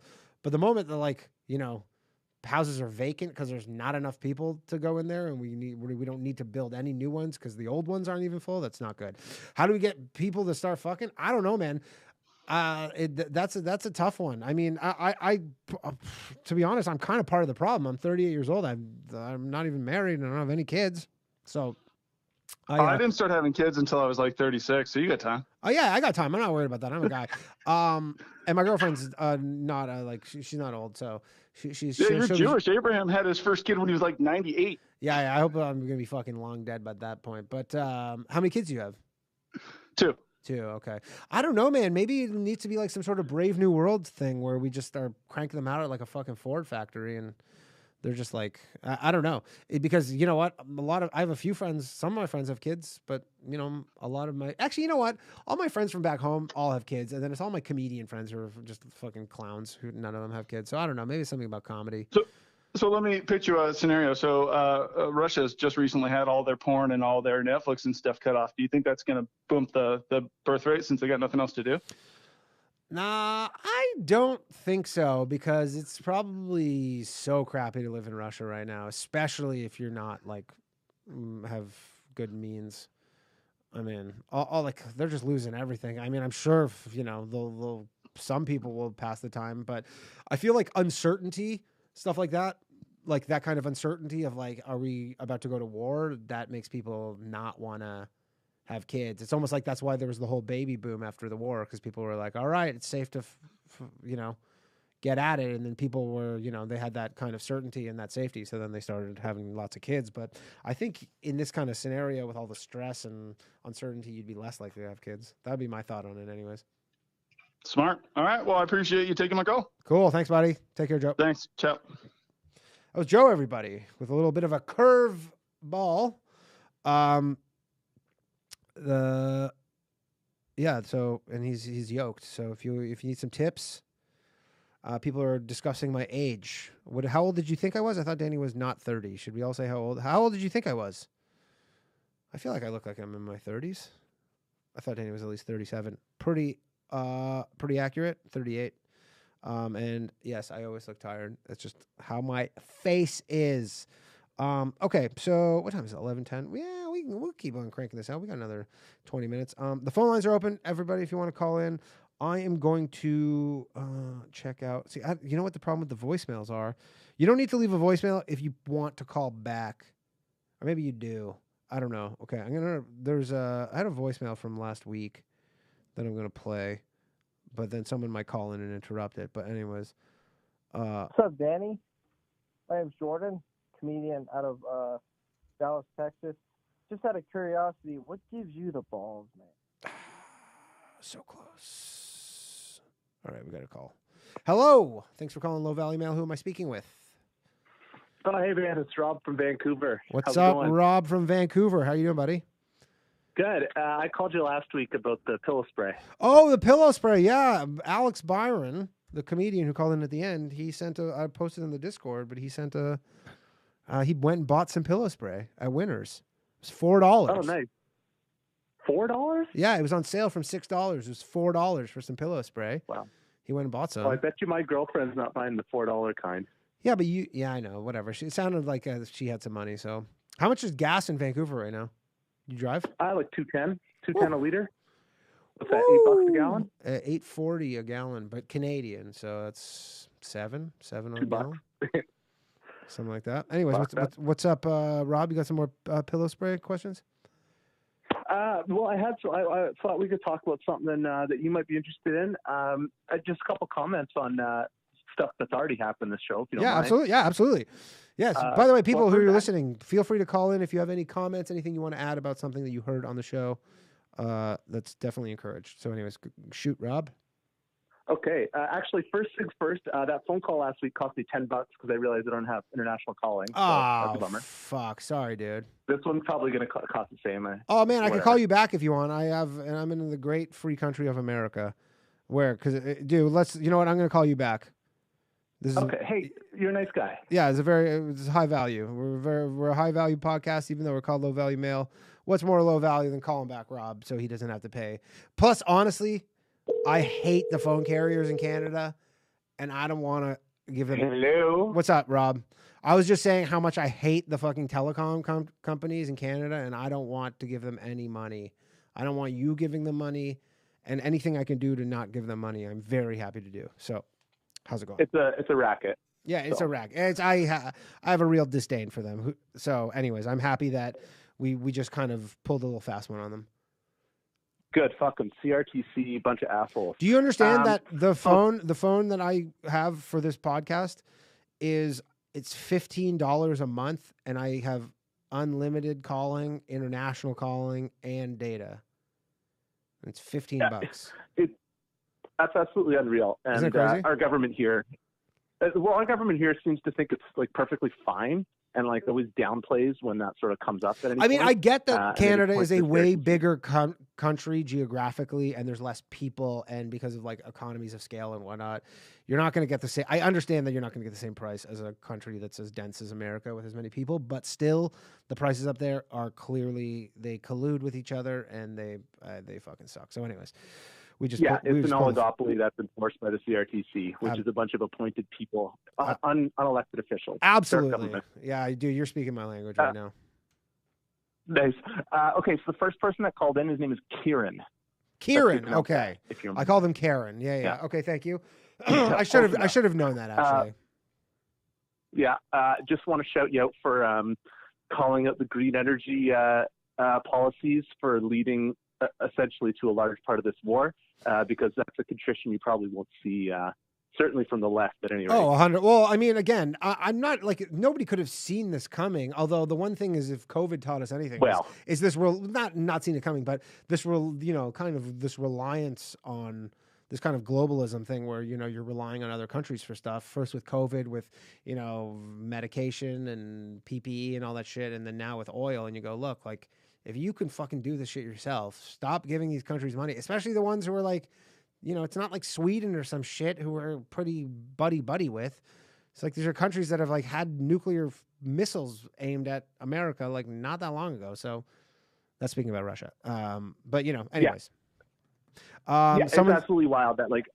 Yeah. Sorry. Go ahead. No. Go ahead. Someone in the comment is trying to call from France. My thought there was like, it's absolutely wild that like the U.S.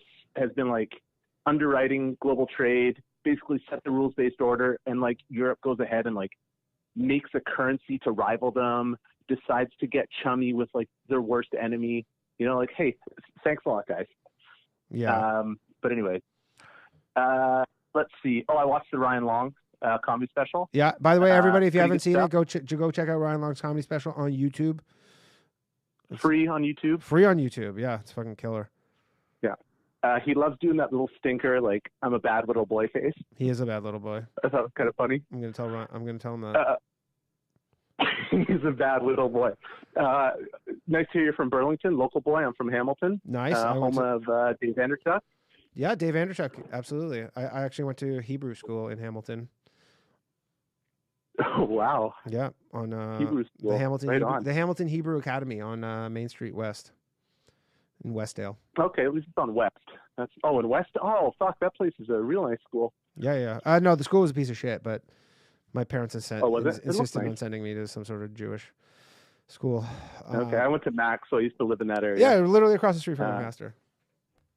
Yeah, big time. Nice. Okay, so I don't know if you want to spend much more time with me, but I thought if you want to talk about like crypto. Yeah. Couple things I thought I could get your opinion on, or sure. Let's do one quick because we got some more people who want to call in. I'm trying to figure out this guy calling from France, but I don't know how to do this. But anyways.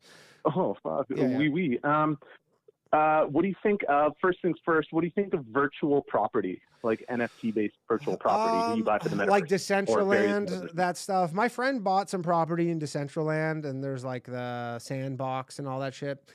I don't know. Like, I do very much think that there's a likelihood that, we will be spending more time in the whatever quote unquote metaverse at some point than now, which is I currently spend 0 time in the metaverse. There is a chance that maybe you might go to like a casino in the metaverse and it will get hyper realistic. Like there's no question that it'll look the same as reality in, 10 years from now or 15 years. So then if land matters, but the problem is like, in the metaverse, theoretically, that's infinite, right? Because it's not real land. Like land on Earth is finite. There is literally no more land. But this is made up. Right. Well, there has to be a promise of scarcity.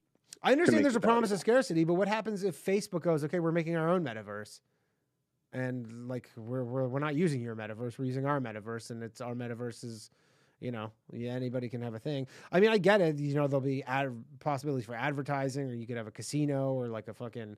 I mean, I've heard all this stuff. I haven't bought into it. I think the metaverse is a lot of hype, and I think there's a very good chance that there will be some sort of metaverse thing, but it won't be what we think it's going to be, if that makes sense. Because a lot of times this technology stuff is we start off somewhere where we think this is where we're going, and then it ends up somewhere completely different. Yeah, I tend to agree. I'm not really. I don't really know. It's way too much. I never bought any. I never bought any metaverse coins. So. Yeah, fuck. I don't know if you listen to Prop G podcast, but he's got a lot of stuff to say about that. No, I don't. He's good. You actually like him if you search him out. Okay. Care to shed a couple thoughts on DeFi in general? DeFi? I mean, DeFi seems cool. I've tinkered around with some the decentralized finance stuff. Again, it's stuff where is it super useful to regular people? I don't think so. Like, it's not really solving a problem. It's just, it's like this own little, it's not solving a problem. I've kind of messed around with some DeFi stuff. I was using FTX, and you could you could let, this is kind of DeFi, but you could lend out your coins while you, and get interest on them. Yeah, that's definitely DeFi. Yeah, while you waited, if you were hodling or whatever the fuck. But then a lot of the things where you would lock up your coins, and then, when you hit a bear market and you're like, oh, my coins are locked up. I wish I didn't do that. But again, it depends. Someone asked what's DeFi. It's decentralized finance. It's like a crypto thing where essentially, how you have centralized TradFi is what they would call it, traditional finance, where you would, have, I guess, you would borrow money from a fucking bank, and now you can borrow money from just a person on the blockchain, and you cut out the intermediary essentially. Yeah, and you can do like yield farming, and like you can provide liquidity and stuff like that, which I think is really cool, and it can be very lucrative. But like, my wonder is like, all it is like, why am I farming this? Oh, to make more. Why am I providing liquidity? Exactly. Oh, to make more tokens. Yeah, it's like, but there's nothing really underwriting. Like, I feel like there's no utility. Needs to come out with something better than pictures. Better than NFTs that make this stuff actually worth something. Yeah, I 100% agree. There's all these like random fucking tokens, and you go, yeah, like you can go get these tokens and do blah, blah, blah, and all this stuff. And then you're just like, yeah, but like people are like, oh, you get like a 1,200% APR. And you're like, look, anything that's offering you that is either a scam or it's going to fucking blow up in your fucking face. There's no such thing. Even like, I was talking to this guy who like runs a hedge fund in New York, and he was USDC, which is a stable coin. The Tether, it's not Tether, it's a competitive of Tether. It's like Circle or whatever, USDC. And like, if you're a institution, they offer you like 7% annually. And he's just like, that can't be, they say it's risk-free. It's like a, treasury bill, but it can't be, because where's this yield coming from? Where's the 7%? If they're doing all this stuff, like, the fact is if they're doing all these different things with your money to generate this yield, then it's not risk-free that you think it is. There's risk. And then there's all these yield, like DeFi things where they get hacked, like liquidity pools where like they just, like there was that Cream one where they're like, yeah, we just lost $120 million. It's gone. Yeah, there's like the rug pull type stuff. I think it's not even a rug pull. It's straight up like, it's just, it's like the thing is, you could hack into a bank and steal their money, but they have insurance and they're backed by the government. These things aren't backed by anything, and they're not insured by anybody. So you don't have FDIC insurance. Like, you don't have any of these insurance things in the event that this happens. They just go, that sucks. Yeah, fuck it. It's the Wild West, buddy. Yeah, it is the Wild West. Got to rake it in while you can. Exactly, but there will be some cool stuff in the future, I'm sure. But for the time being, I'm not like, I think it's cool, but I don't do too much with it. Yeah, you just make 100K on Bitcoin and say, I'm not really into it. I did. Well, it was Dogecoin, actually. Anyways, cool. Thanks, Rob. Fuck. Okay. Yeah, thanks for calling in, man. Take it easy, man. Thanks for taking the call. Bye. That was Rob, everybody. Okay, so by the way, someone's trying to call in talking about WhatsApp. Okay, so I can't do WhatsApp because... Oh, fucking JJ Lieberman's calling. I can't do WhatsApp. Hold on. JJ, what's up? JJ, hold on 1 second. JJ, hold on 1 second. Yeah. Okay, anyways, what I'm saying, I can't do WhatsApp because this is my personal phone that I put in a different SIM card, but the SIM card is tied to my personal phone and it won't recognize it, so I can't take WhatsApp calls. So I apologize for that. You have to figure out a different way to call. Or I will work on this in the future, but I do apologize for now. Okay, JJ, what's up, dude? Okay, so first off, this guy who's like first-time caller who doesn't even know, he's like, "Oh, this is like the old days where the phone you can hear yourself." I'm like, "No, that's how it works. If you There's a delay, yeah. Yeah, he has a fucking computer on. It's not like the old days. Turn off your fucking computer. Okay. That's what happens when sound goes through the fucking phone, and it's the same sound that's coming through the fucking computer. Yeah, you give it to him, JJ.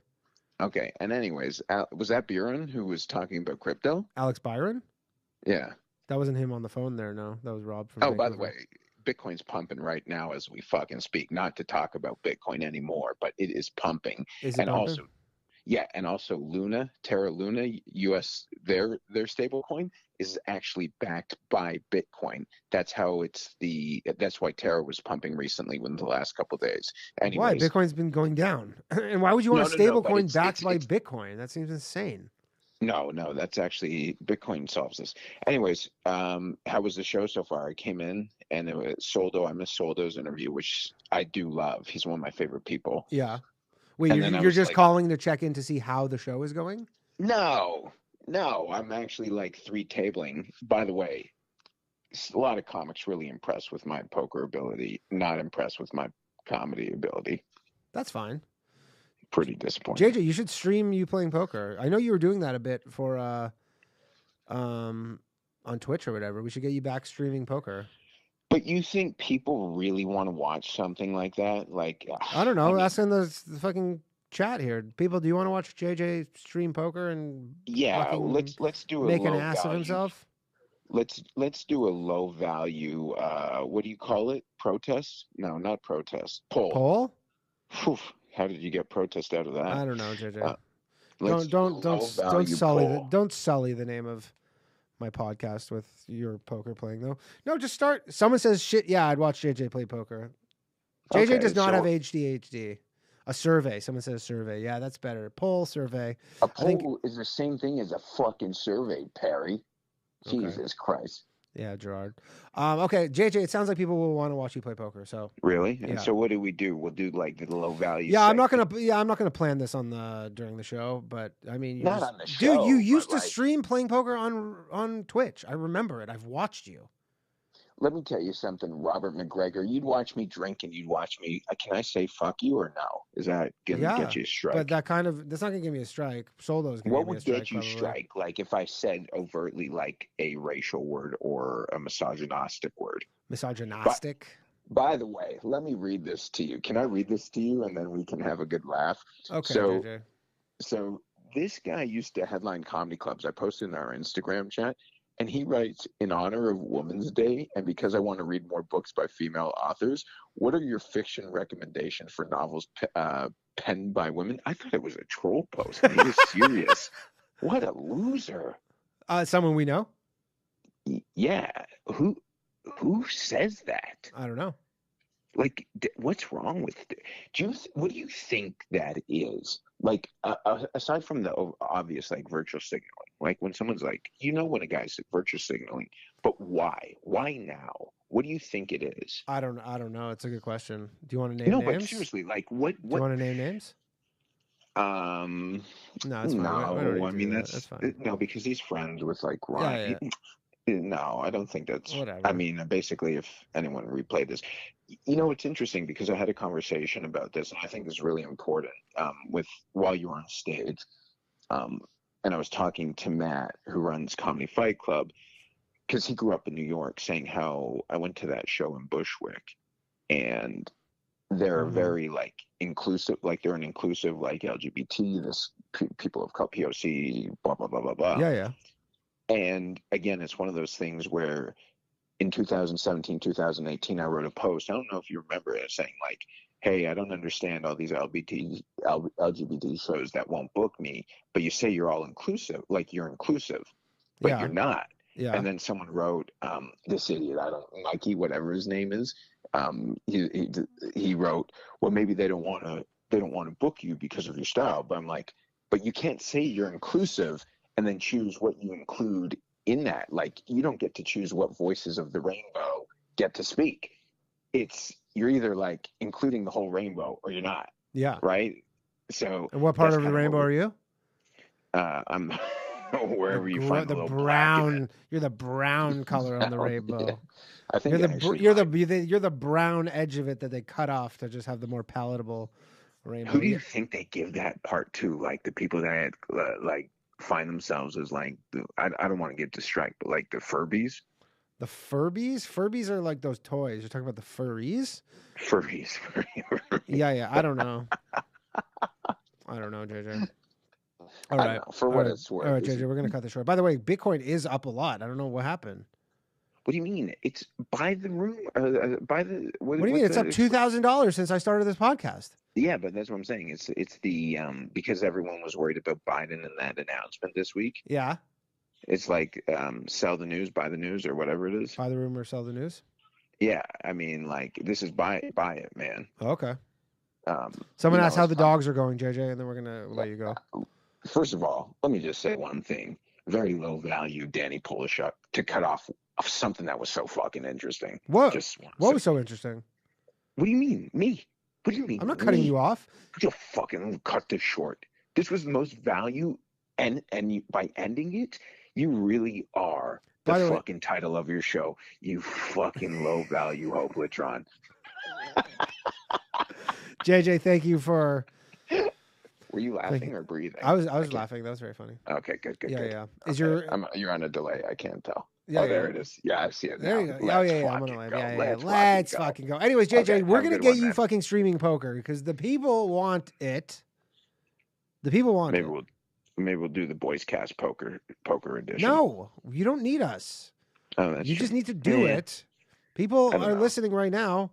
They think you're a lunatic and they want to watch you play poker. Okay, we'll go back to cash games. All right, cool. Okay, All right, JJ Lieberman, everybody. Take care, everyone. Later, buddy. Bye. All right, that was JJ. He was wheezing. That's how the old fella breathes now. Yeah, he's getting a little older than age. The dogs are doing well. Here we go. We got a caller from France. Fuck yeah. Hello. Hey, call me back. I can't call you. You want me to call you back? That's okay. We'll see if I can call him back. I don't think I can call France though. Can I call France from Mint Mobile? If they. Hello? Yo. Hey, awesome. I can't even believe they let me do this. This thing is $15 a month. They let me call France? How do they make money? Dude, you know what? That was kind of like, I don't know. How old are you? What's your name, by the way? Gosh, I called the first Oh, yeah. stream, I You think, called, you had the girlfriend or problem, something? Yeah, the whole poly thing. Right, the poly thing. Correct.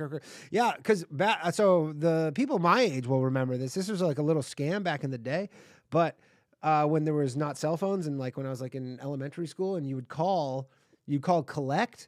Like if my mom, like I need my mom to like say like pick me up from like the mall or something because I was like 10 years old, and then you would call and then the collect call they would say who's it from and they would give you a little recording like a 5-second recording to leave your name, but then that's where you would leave like a fucking you'd be like oh pick me up at the mall. So that's kind of like what you just did. That's just kind of what you did. Yeah, the collect call message scam. People know what's up. Someone said Robert McGregor. Yeah, Bitcoin's up 3K since the pod started. I know it's fucking ripping.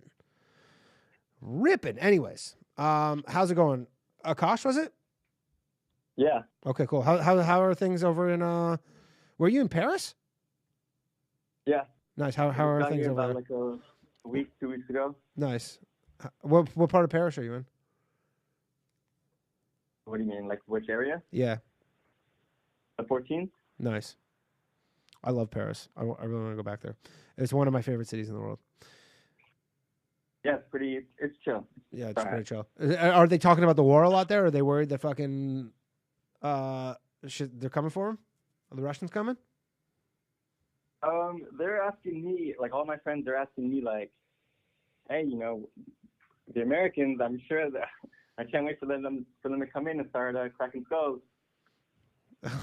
I mean, I hope not, because it's going to take some time for the Americans to get there, and in that meantime, the French don't exactly have a great track record of defending themselves. So I don't. Yeah, I mean, I just tell them like I don't. I'm kind of fucked up. Like it is fucked up what's going on there, but like I'm just kind of like, whatever happens, I just don't want America involved. Yeah, I mean, literally, not to be. This is literally and figuratively and potentially literally the nuclear option to involve America in this. This is the worst case scenario if America is involved. They're just so used to outsourcing their wars to America that for them to be really get into a war is kind of strange for them. Yeah, I would be honestly hoping this shit ends as soon as fucking possible. My friend moved to Finland like 3 months ago from Canada, and I was like, holy shit, sucks that you're bordering Russia right now. That can't be ideal, that's for sure. Yeah. I'm monitoring the energy prices here and seeing what's up, because it was already way higher than in America. Yeah. So. Well, it's because you guys don't I'm fucking. See what's gonna happen. Well, Europe is. You guys buy all your fucking shit from Russia. You guys are. Europe's super dependent on Russia for energy. So, what's up? Any update on the poly stuff? I put that on pause. I'm not gonna bring it up for a while. Yeah, didn't fly. But so my question is, so I kind of got into an argument with my friends this past weekend about like kind of like I have one friend, she kind of sleeps around a lot, you know. I don't really care, like I'm not judging her for that. Yeah, I was just kind of going on this thing, like, you know, like a young guy in their 20s, if you sleep with them on like the first date or whatever, then like they're not invested, and they're gonna they prefer to sleep with other women than be in a relationship. Okay. And I was trying to be, you know, like, you know, there's all this like Tinder data that kind of suggests this and blah, blah, blah, blah, blah. And they like kind of like flipped out. They were like shocked, like, oh my God, how could you say that? Say what? That guys who, if you have sex with them on the first date, they're going to be less interested in you? Yeah. And I was just like, you know, I don't think women are as like on the same level of like, okay, I can sleep with this guy. I can sleep with multiple guys and kind of like not having mean anything. I'm sure there's many women who are like that, but I you just think like they're less inclined. I think I would tend to agree biologically that would be the case. That would make sense from a biological perspective. Oh, we lost him. What the fuck? Did I just use all my... Oh, I wonder if I'm sorry. You do not have enough credit to place that call. Okay, so we just got the answer to our question of why I was able to call France, which was that I was being charged for it and that I have no more credit left. And I don't know how to re-up the credit on this.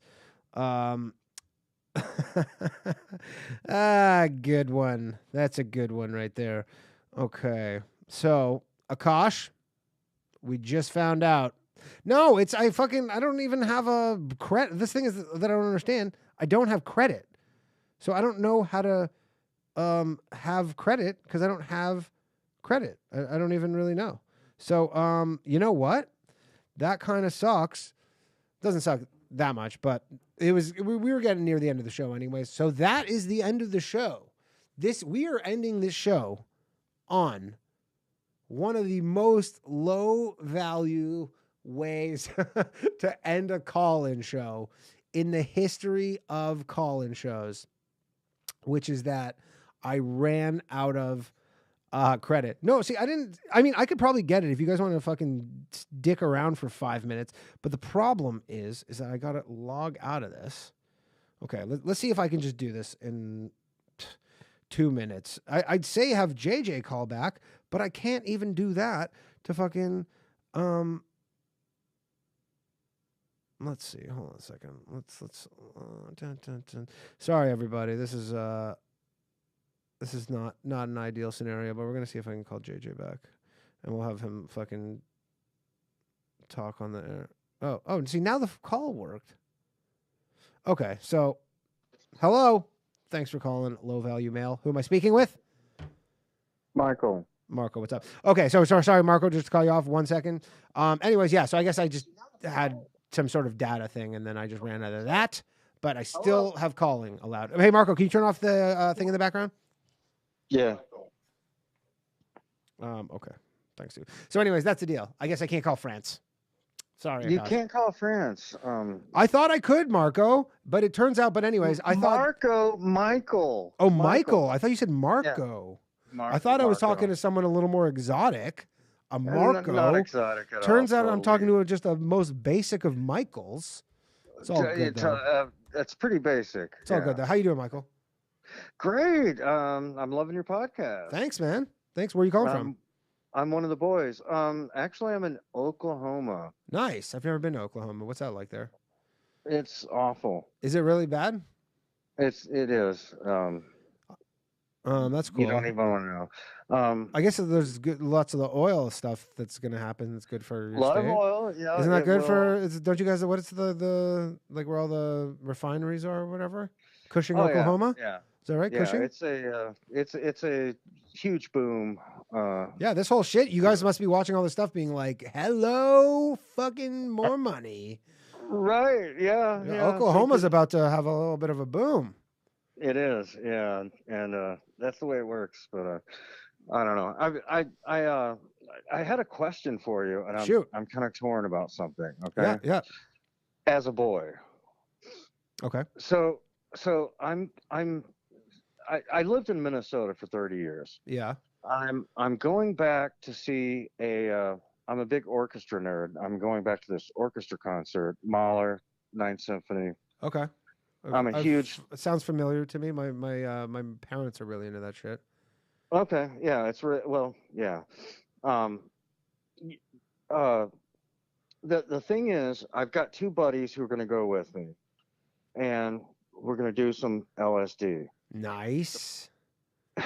Is that a big scene? Is that an orchestra scene where there's like a bunch of people just walking around fucking tripping at orchestras?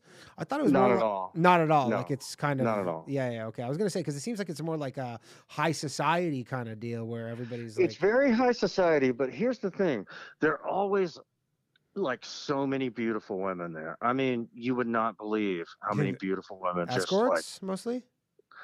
Well, that's what I'm getting to. Yeah. I'm thinking about dumping my buddies and taking there's an escort that I know up there that I could take. Okay. And I would have some hot prime orchestra tail on my arm. Yeah.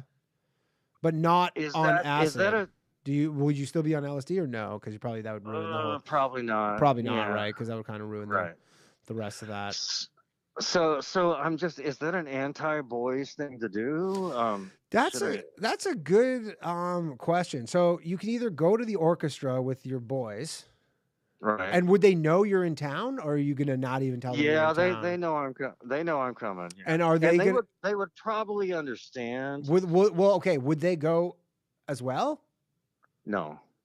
It's not like they're gonna be like, "Yo, what the fuck are you doing here? I thought you were in Oklahoma." Michael? Yeah, it would just be me and not Marco. Yeah, Michael. Right. It would just be me and the redheaded goddess, and it would be awesome. But I'm such a huge orchestra nerd, and I love Mahler. I would really like to experience this with my buddies. You know, it's like a thing for me. And I'm just kind of torn whether I should dump my boys or. Well, how long are you going back for? Just a few days. Well, why can't you do this and then go hang out with your boys doing something else? Right. Yeah, I could. I mean, are they going to be like, yeah, it sounds like they'd be understanding of it. Yeah. I mean, I'm not going to judge sex workers, especially on International Women's Day. I don't know if you knew that. Did you know that it's International Women's Day? I did know that. It's International Women's Day, and it's Women's History Month. And if you think that I'm going to sit here and speak ill of sex workers, Michael, you are incorrect. Right. We are here to elevate sex workers, especially the female ones, especially today. And they're losing weight. You know, they're looking good. Yeah. Right. You know. Who's they? So, women. Oh, women are. Yeah. Of course they are. Yeah, we're complimenting them because absolutely it's their day. It's International Women's Day.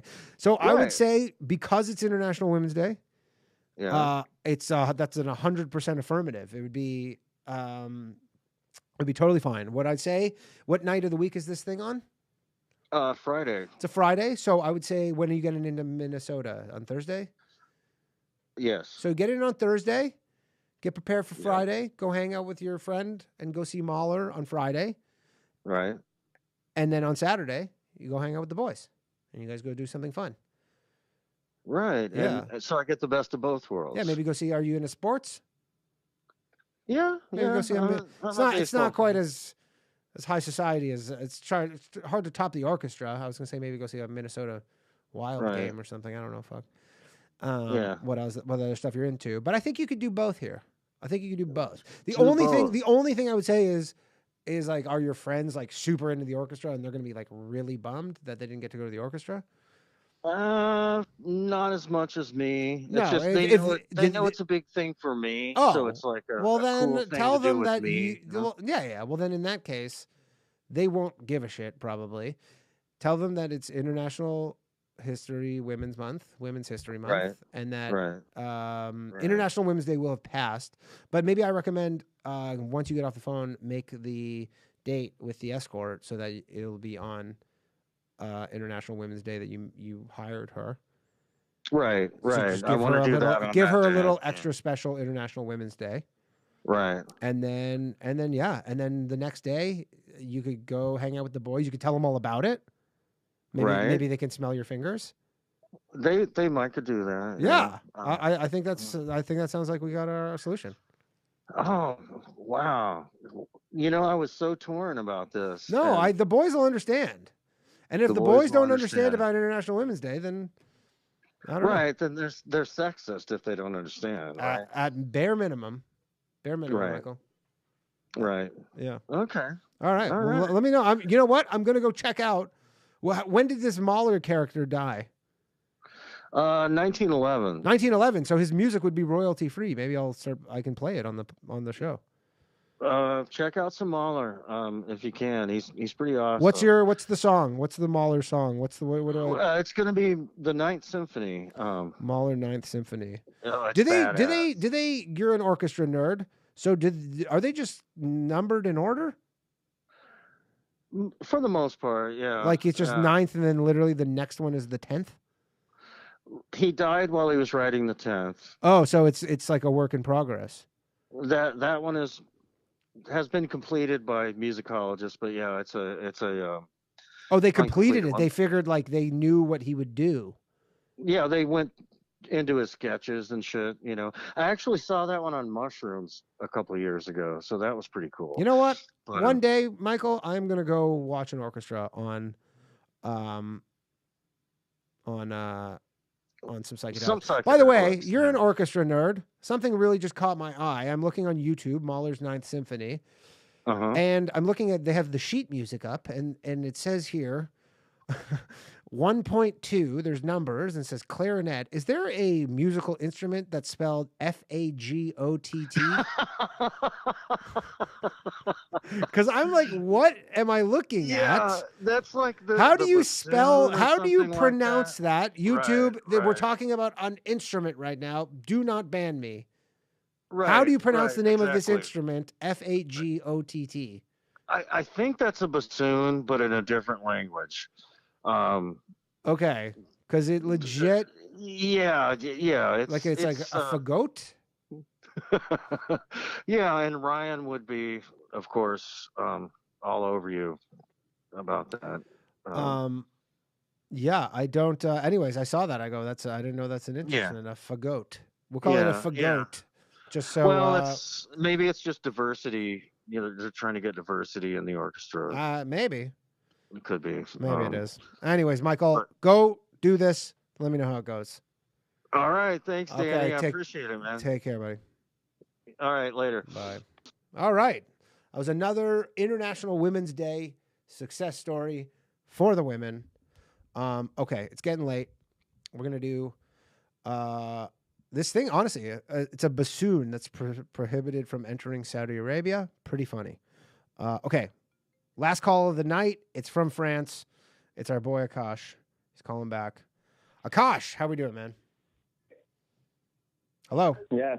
Hey, Sorry about that. I guess we figured out what the deal was, and then I had some sort of international credits. Then I used them all. No, sorry. I'm taking one for the team. Thanks, dude. Thank you. Where were we? So my question.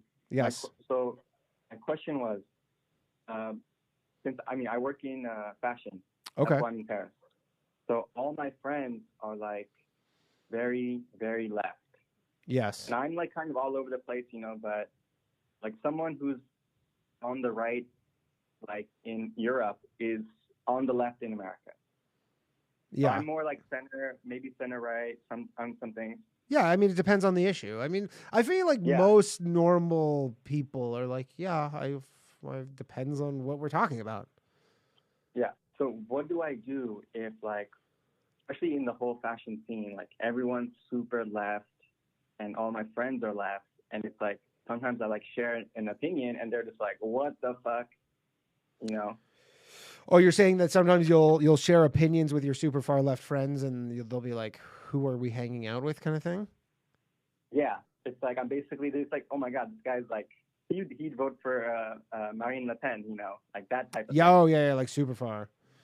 And you're trying to say, well, I mean, if that's how you feel, I mean, the only thing you can do is either censor yourself around your friends, or I don't know. That's like what are we talking about? Like kind of like immigration stuff, or like are you for, like, is it like economic shit where you're just like, hey, I don't like. No, I mean economics, like they don't know anything about that. So, yeah.